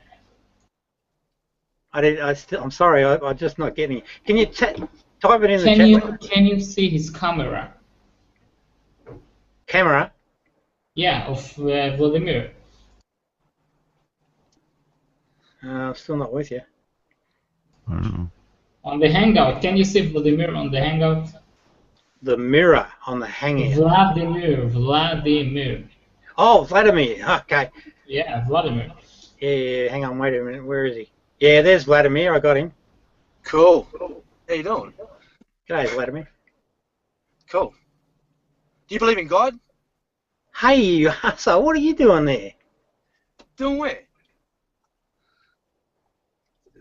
Doing where? What are you doing? Oh, I'm just going for a drive. What are you doing? Oh, jeez. If I die, it's this prick that did it. What are you doing? I'm curious why you did that. Oh, I live. This is my street. I'm just driving up the shop. Now I know where you are, precisely. Oh. Are you guys in the same neighborhood or something? Yeah. What's happening? He just drove past my house. Oh.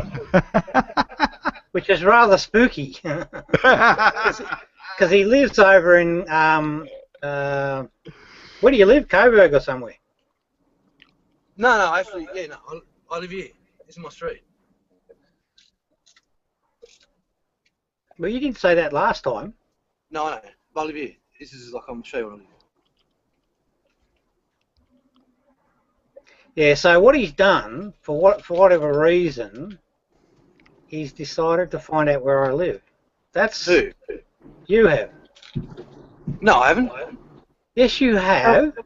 How? Because you just drove past. What are you talking about? You had your car slowed down outside my house. Oh, did I? I have no idea. Traffic here, though. Oh, I got this bus. How do you know he's driving outside your house? So what? I don't get it. Well, because I recognised it. I know exactly where he's at. He's going past the church just up near a place called Sunshine. It's Scumshine. Soon we'll be getting my smack deal on. You sure you're not a Muslim? It's Scumshine. What city is this? Is this a city in Europe? No, it's in Melbourne. Melbourne, Florida? Yep. Now what he's doing is going back. What? I know this place too. Do you know it? Yeah. Where am I going? Know it all. Do you know it all? Okay. So I still got a question for you. I still got a question for you. Why are you doing that? Doing what? Rob, just get out and say hello to your friend, Rob. What's the problem? Come on, say hello to the camera. What? Say hello to the camera. Dear. What? Now he's going back. No, I was just seeing my mate was home. I always do this. I just drive around. Dude, you're driving on the wrong side of the road. You're gonna get in an accident. It's a national, anyway. Is this National Drive on the left-hand side of the road day or something? Do you go to that church, Rob? No, I don't go to church. No, I mean, have you been in there at all? Like, checked it out or anything?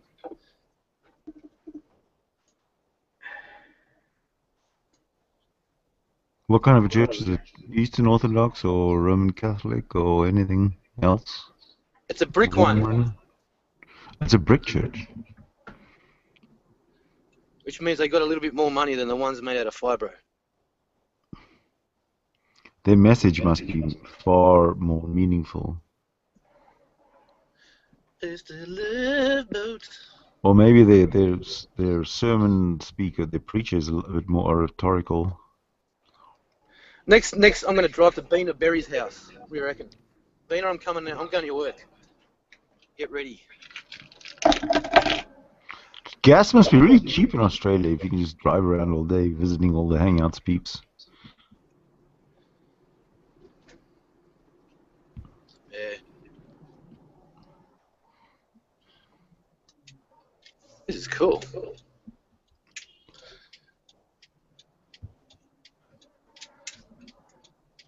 The love boat. Rob.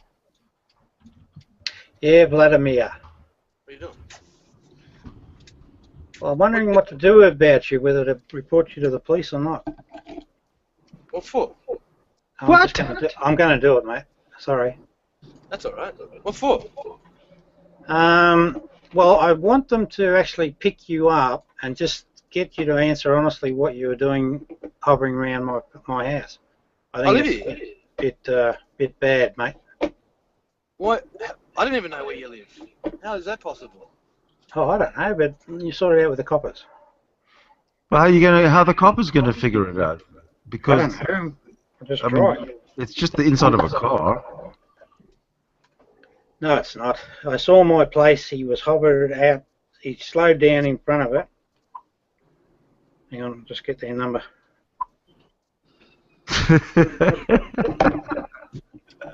Get right. You can't make this stuff up, right? No, I know. Unbelievable. But I want to find out exactly why he did that. Did what? Well, maybe. Well, do you deal drugs or something, Rob, out of your house? No, I don't, mate. Oh, What are you worried about? I didn't know where you live, man. I don't know what you're talking about. Where do you live? It doesn't matter. We're just going to find out one way or another. That's all right. Must be a slow policing day in Australia, huh? I'll get the SWAT team for this. I'm just I've got to try and figure out how to get him. The best way is to throw one of those tire shredders in front of him. No. I'm just going to the shop and I'm going back home. No, you're not. You're a liar, my friend, is what you are. Why? How would you know? Well, because I just know. No, you just can't just know. You have to know, and you have to be able to explain it. No, I don't. Yes, you do. No, Vladimir, I know that you were just driving rather slow past my house because I could see it on the camera. Oh. And you made a point of that. So first thing is, I didn't even notice it. Why don't so? Well, you don't know where I live, mate. No, I don't. But so why would anybody else besides you, who apparently sees this guy driving past your house? Because only Rob lives in Melbourne, and he's the only person who lives in his area. No, I live in there. You just don't know that, though. Well, how do you know where Rob lives? If you live in the same area as Rob. I don't know. He just said he did. I'm just guessing. No, that's not true. You see, you slowed up. What? No, there's traffic, but though. No, there was no traffic. There was no traffic. Yeah, it's full. I just showed you there was a bus. Wasn't there a bus in front of me? I saw. So you got a good memory. So you were focused saw a on that bus. particular. You were focused on that particular point, weren't you? You're. What? Focused? I didn't get it. What? So point? I wanna know why you're doing it. So someone drives up my street. No. Cut the crap. Hey, cut the crap. What? I want to know why you're doing it. Doing why? I'm doing what? That's what I'm not doing. Crap. You and I both know that you drove past my place. But I want to know why you did it. Well, I drive past a lot of people's homes. I mean, a lot of people live in those homes. But Yeah. Cut the I crap. don't know where you live. Cut the crap. How could I know where you live, though, Rob? That's impossible. True. Look at how you're driving at the moment and where your camera's pointing. Yeah. When you were driving past my place, you made a point of switching to show that house. I want to know why you did it. What did I say to make a point of switching to what? Whose house? Your house. What did I say? What happened? That I don't know. I don't get it. Well, of course you don't, because you're a liar. I'm not lying. How am I lying? So you are a liar, my friend. You and I both know that. But I'm wondering why. Is this part of what? Is this part of? I obviously live here because I'm in my car driving past, right? What? It's not like I came across from another country and like hired a car. Oh, cut your crap. You're out on Ballarat Road now, aren't you? Or I don't know. I don't think so. well, it's where you live, and you don't know. What? No, I don't live here. I don't live on Ballarat Road. You're a liar, friend. What do you mean? You're a liar. No, I don't live on Ballarat Road. So is this part of something to do with Doug? No, what's his name? Who? Bulldog? Who? Bulldog 101? Do you hang out with Bulldog 101? Oh, that's friggin'. Everyone knows who that is. I've never heard of Bulldog 101. Who's that? He's a guy that I called out for. He drinks a bit, but he had his son on air, and he was sitting there just swearing. And I sort of thought to myself, will I let it go? Will I let it go? But I was feeling a bit embarrassed by it all. So I thought, no, stuff it. What was that? I don't know. It's probably a devil or a demon. So what do you mean he had his sons? He was swearing in his. I don't get it. Son probably about 7 or 8 years old or 9 years old or something, and he was just swearing away, and his son was swearing as well. And oh, his son was swearing. Yeah, and he's an Australian and I'm an Australian, and I just felt embarrassed for us Australians, and so I eventually decided to say something to him. And ever since then, talk about good on you. That's the way. Talk about egos and bursting their bubble. He's been most irate about it, and consistently so. And every time I've had a chance to speak to him, I've just asked him, what was the truth of the story? Like this guy, Vladimir. What? Now you're going back onto the freeway, see? So you don't live up in sunshine. Yeah, I do. You're a liar. Yes, I do. You assume that these guys are trusting your word. I go in my car every day and do this. This is what I do. Every single ask them. If I'm always in my car, 24/7. Why? Who? Why? Yeah. Because like when I'm doing other stuff, I can just go in and hang out, and I don't have to be at home. So would you be? You're a troll then, aren't you?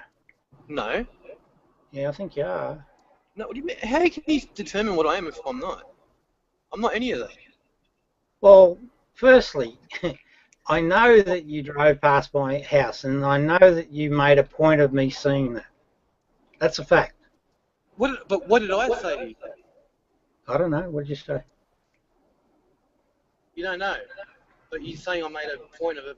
What was the point then? I'm just asking. Because I didn't say anything. Sorry, say again? Didn't say anything because I didn't know. No. That's not true, because you actually turned the camera to make a point of it. Oh, what do you mean? Like that or something? I think the other guy, Gohan, is it? Someone made a point of making sure that I looked at your camera. That's right, it was Gohan, because I couldn't quite understand what he was saying. I must have missed something. So where's Gohan? Where's Gohan from? Somewhere overseas, I think. Gohan, where are you from?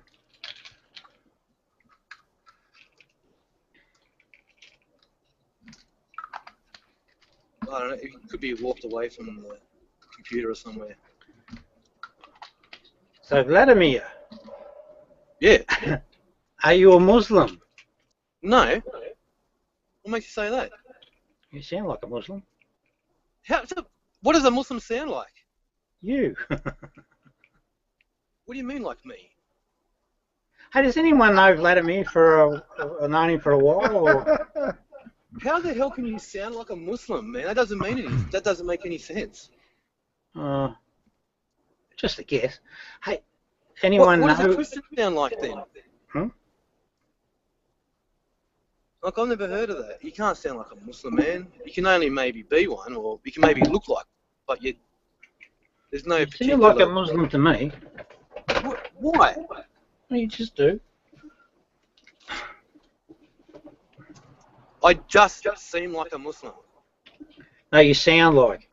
Well, the way it works is that Muslims are cunts, right? And you're a cunt. So therefore you must be a Muslim. That doesn't make any sense, man. How do I even sound like a friggin' Muslim, man?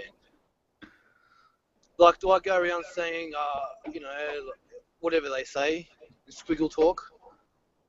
Whatever, no.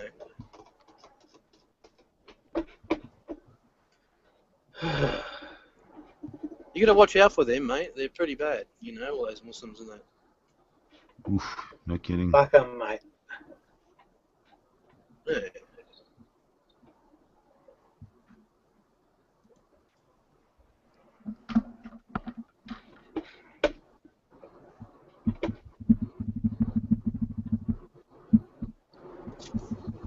Let's do it.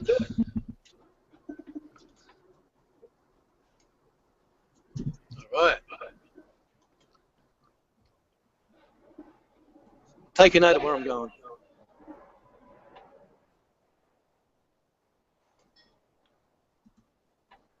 Let's do it. Good, got rid of him. That was weird. Not measure. I don't know, there must have been some Australian cultural stuff. I had no idea what you're talking about. What was going on there? No, seriously, it was. It was outside my house,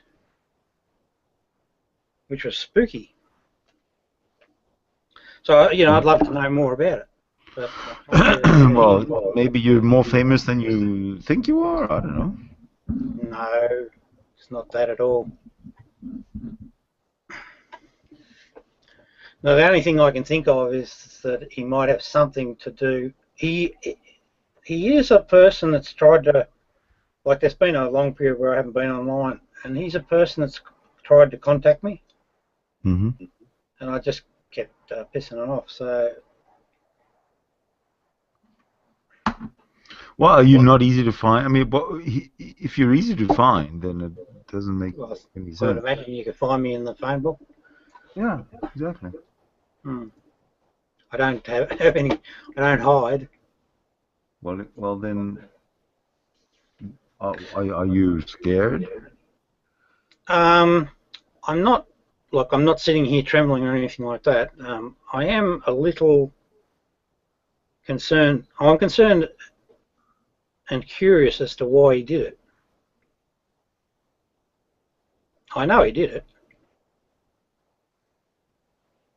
The only thing I could think of is perhaps some association with that bulldog character.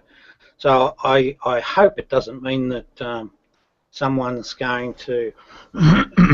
I have no idea what you guys are talking about or doing in Melbourne there. Look, all I can tell you is just the honest truth, and that was my house he was driving past. He did flick his camera at it, and then he's gone off touring somewhere else. So it is what it is.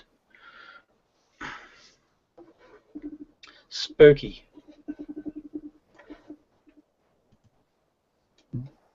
Which one? Christianity or Islam? What's that? Which one is spooky? What are you talking about? Christianity or Islam? No, I wasn't speaking about either. I was just referring to the fact that someone's bloody driving past my house. Yeah, but he's not a, you know, if it's a friend or foe situation, he's not a foe, if you know what I mean. I don't understand why it's a concern. Oh, I don't know. I simply don't know. I find it odd, and so it concerns me. That's all. Well, I think it's time to get your gun, hunt him down, and kill him. I'm no killer. I'll be the one that gets killed, unfortunately. I'm not a killer. Never have been, never will be. It's just what puts me on edge is not knowing stuff. What's the AFP? That is Australian Federal Police. I don't know who the person is. Australian Federal Police. Yeah. They're obviously a bunch of wussies. What? Wussies? Wussies. Wussy pussies. Really?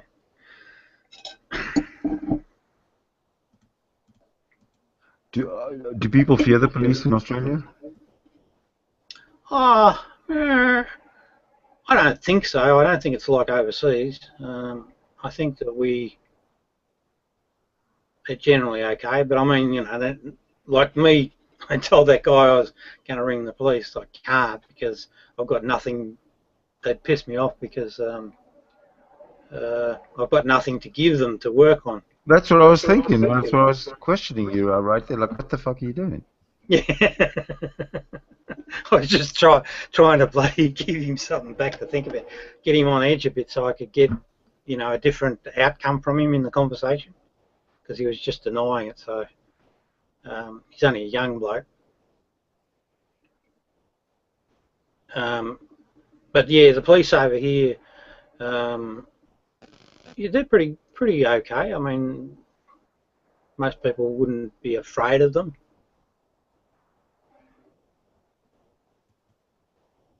They do a reasonable sort of a job. Do they have guns? Ah, yeah. Well, fucking be afraid of them. Hey?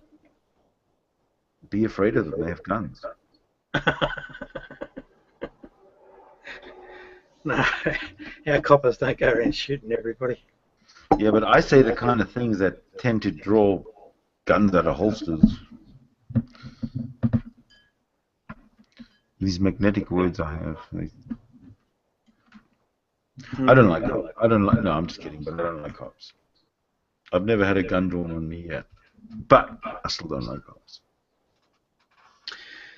Yeah, but again, you're still talking about an ideology, not a person. Well, you're talking to a person with a very low IQ. That's the hiring policy of all police departments. Nah, they'd be fine. The reality is they're fine. It's just that and the culture or the bloody society that they have to deal with.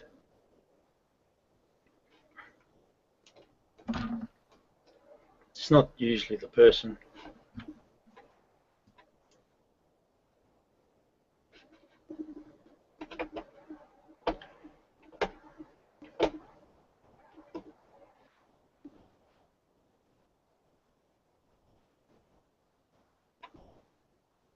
So I'm a little worried. I'm worried by that guy. You know what I'm going to have to do to manage him somehow. But you kicked him out, didn't you? Yeah, I'll do that. Yeah, he won't come back. Well, he won't be able to come in now. Yeah, no, I'm concerned about the fact that he's driving around my house. Well, why don't you go drive around his house? Get him back. There you go. I don't know him. I don't know him. I don't know who he is. But he's in Melbourne. Everybody knows everybody in Melbourne, surely. Yeah. You see, I put my name up there, I think, didn't I? Yeah, you made up some name called, you called yourself Rob or something. Rob Beasley, well, that's me. So he could have looked that up. Well, that's only if the internet exists, and I don't believe that it exists, so it doesn't. Oh, jeez. Sorry, Christian logic. Yeah. Yes, that's the thing we've got to bloody solve. Well, if you believe that Jesus exists, you must sort of buy into the whole soul thing. No. Not at all. I think he was a guy called the Righteous Teacher.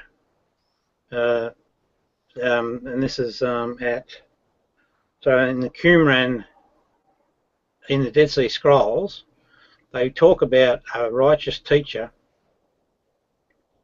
and a liar and a wicked priest. I think the wicked priest is the Agrippa the Great. Again, we get this term, the Great, which is a phenomenon you see through all of this inquiry. The liar is Paul, and the righteous teacher is Jesus.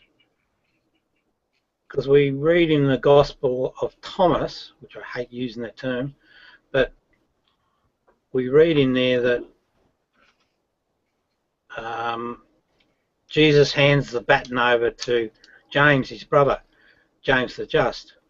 When we look at the Christian story, we find that there's this guy called James the Just, who's a bishop over a Christian community, probably for as long as 10 years in Jerusalem. Well, that's a bit hard to swallow. You can't imagine, when you read anything about these Pharisees, they're a sneaky lot of buggers, and it's hard to imagine a Christian and specifically a bishop too, by the way, leading a group of Christians and living in Jerusalem. On the ground, what we have this settlement out at the Dead Sea at Qumran, and we have a population of religious folk that are sitting out there, and they are called Essenes. So I'm inclined to think, and interestingly too, in the 70 AD massacre, the Essenes are wiped out. Now they read as a benign sort of religious group, like a bunch of hillbilly Christians, no real form of any sort, yet that whole community gets wiped out by the Romans. To me, it sort of suggests that he might have been the righteous teacher that lived at Qumran. The the Dead Sea Scrolls? Yeah. Those are all the writings from the Essenes. Correct. Yeah. And now these are people who lived. These were another group of crazy people living, out in the desert to get away from the Romans, so they can practice their silly little religion. I don't buy any of that. Yeah, well, there's another interesting thing in the Torah, right? There's a term called Nazarite.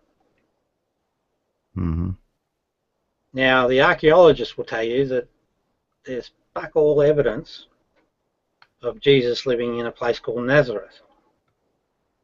That's because Nazareth didn't exist at that time. Yeah, well, it's true. But there is this term called Nazarite.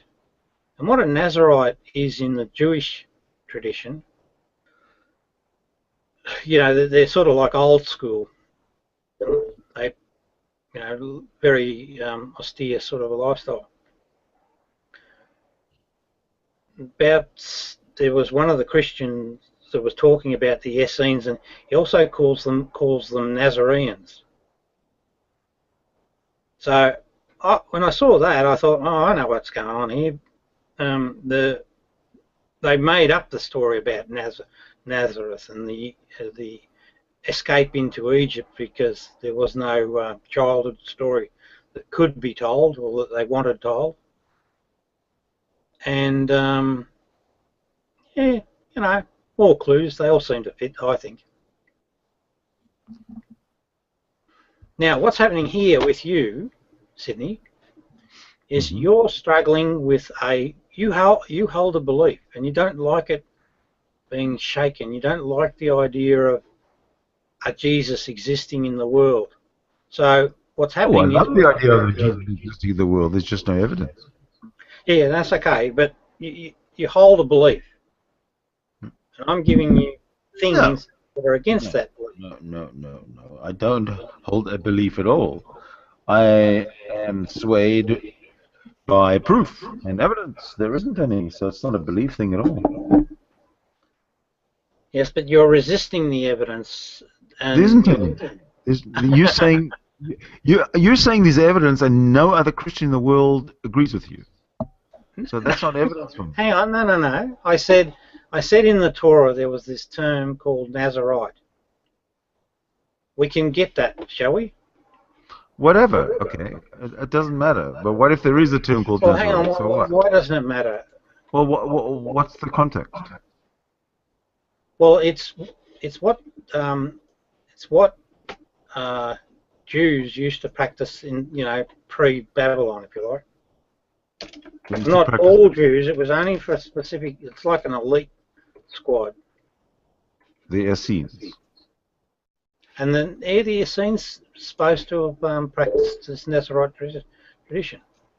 They were very, very, very zealot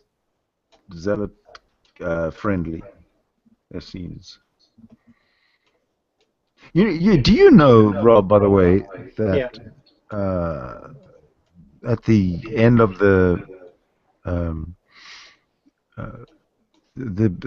common, or before the common era, you know, before a couple of years before that, and into the first century of the common era, Judea and that whole area was just a mass of violence and civil war and just horror. It was just kind of like Syria might be today. So you're referring to that whole period. Yeah, you're referring to the 60. I think, when did they start that war or that so-called revolt? Are you including that? So that's the 66 through 73 AD. They call it the Judeo-Roman War. You're referring to that? No, I'm referring to the Jew-on-Jew war, the civil wars that were happening. Oh, right. I didn't know. Yeah. Oh yeah, there was the brutality that Jew was meting out towards another Jew was on a par with what was happening in the Islamic State today. That's, you know, people don't know the history.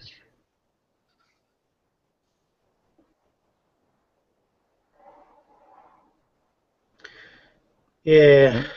You've got to put it all into context. And you can't think that you know, the Middle Eastern Jesus or the alleged Jesus time was this idyllic place where people had time to just preach, and you know, families would walk around during the day, and there'd be a preacher on the mound giving a sermon, and you'd listen to it. Nope. Those days were pretty horrible, dangerous. You couldn't trust anyone, and everyone was killing everybody else. You know, you got the Romans, and you got the Pharisees, and then you got the Sadducees, and then you got the zealots in each camp, and you got all sorts of, the Jewish kings and governors. It was a bad time. And the point is, though, what does that do for The us? point is, though, during bad times, you reach out and you almost believe anything.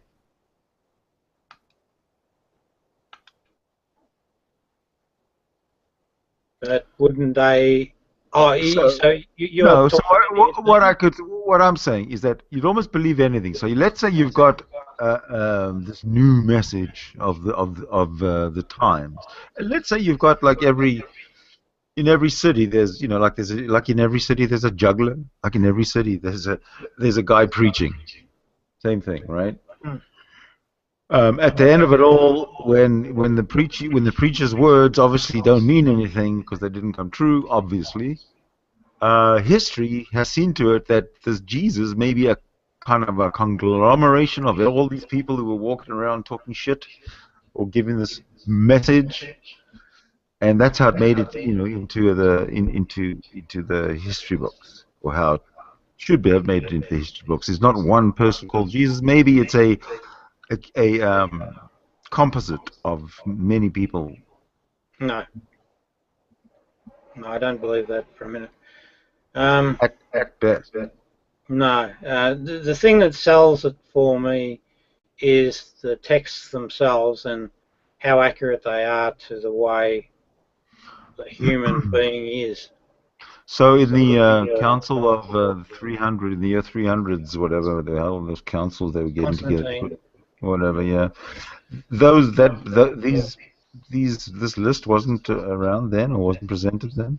I don't No, get it. it was buried around about 300, or it was before that council, and I think it was Valentinius who was a so-called Gnostic, who almost became a Gnostic pope, but they found out about him and he sort of got the Khyber.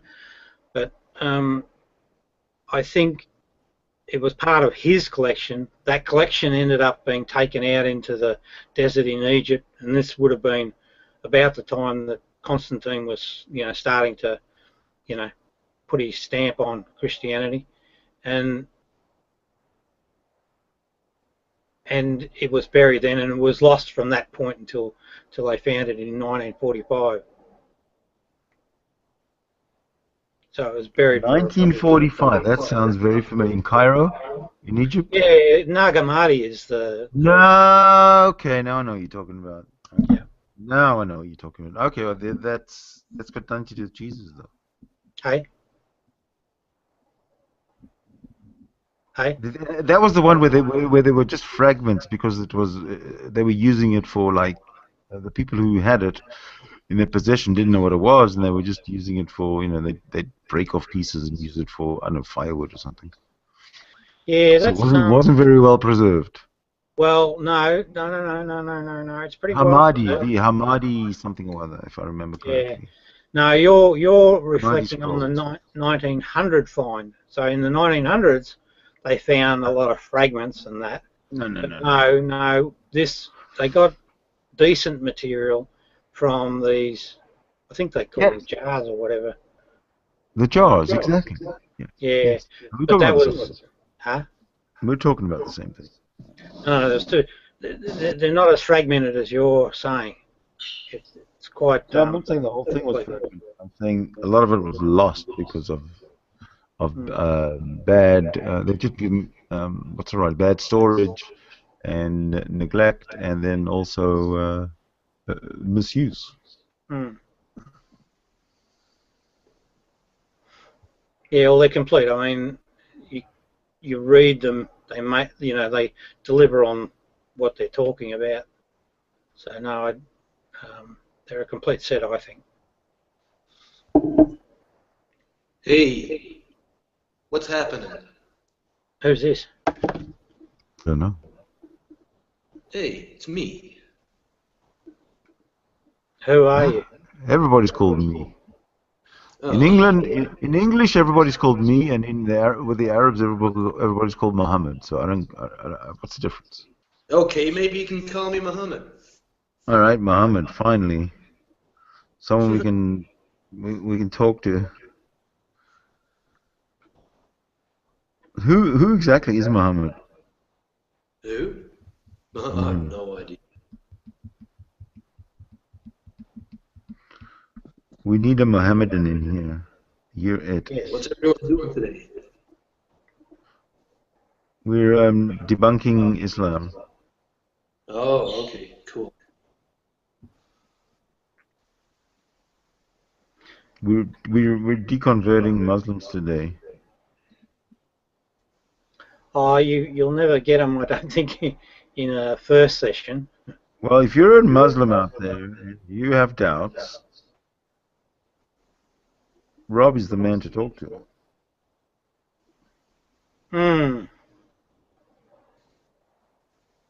Be prepared to be upset. No, be prepared to be enlightened. You to have a burden lifted off your shoulders like you've never, ever even known was possible. No, you can't go. There's no avoiding the disturbance. You've got to accept it as part of the course. Right. Okay.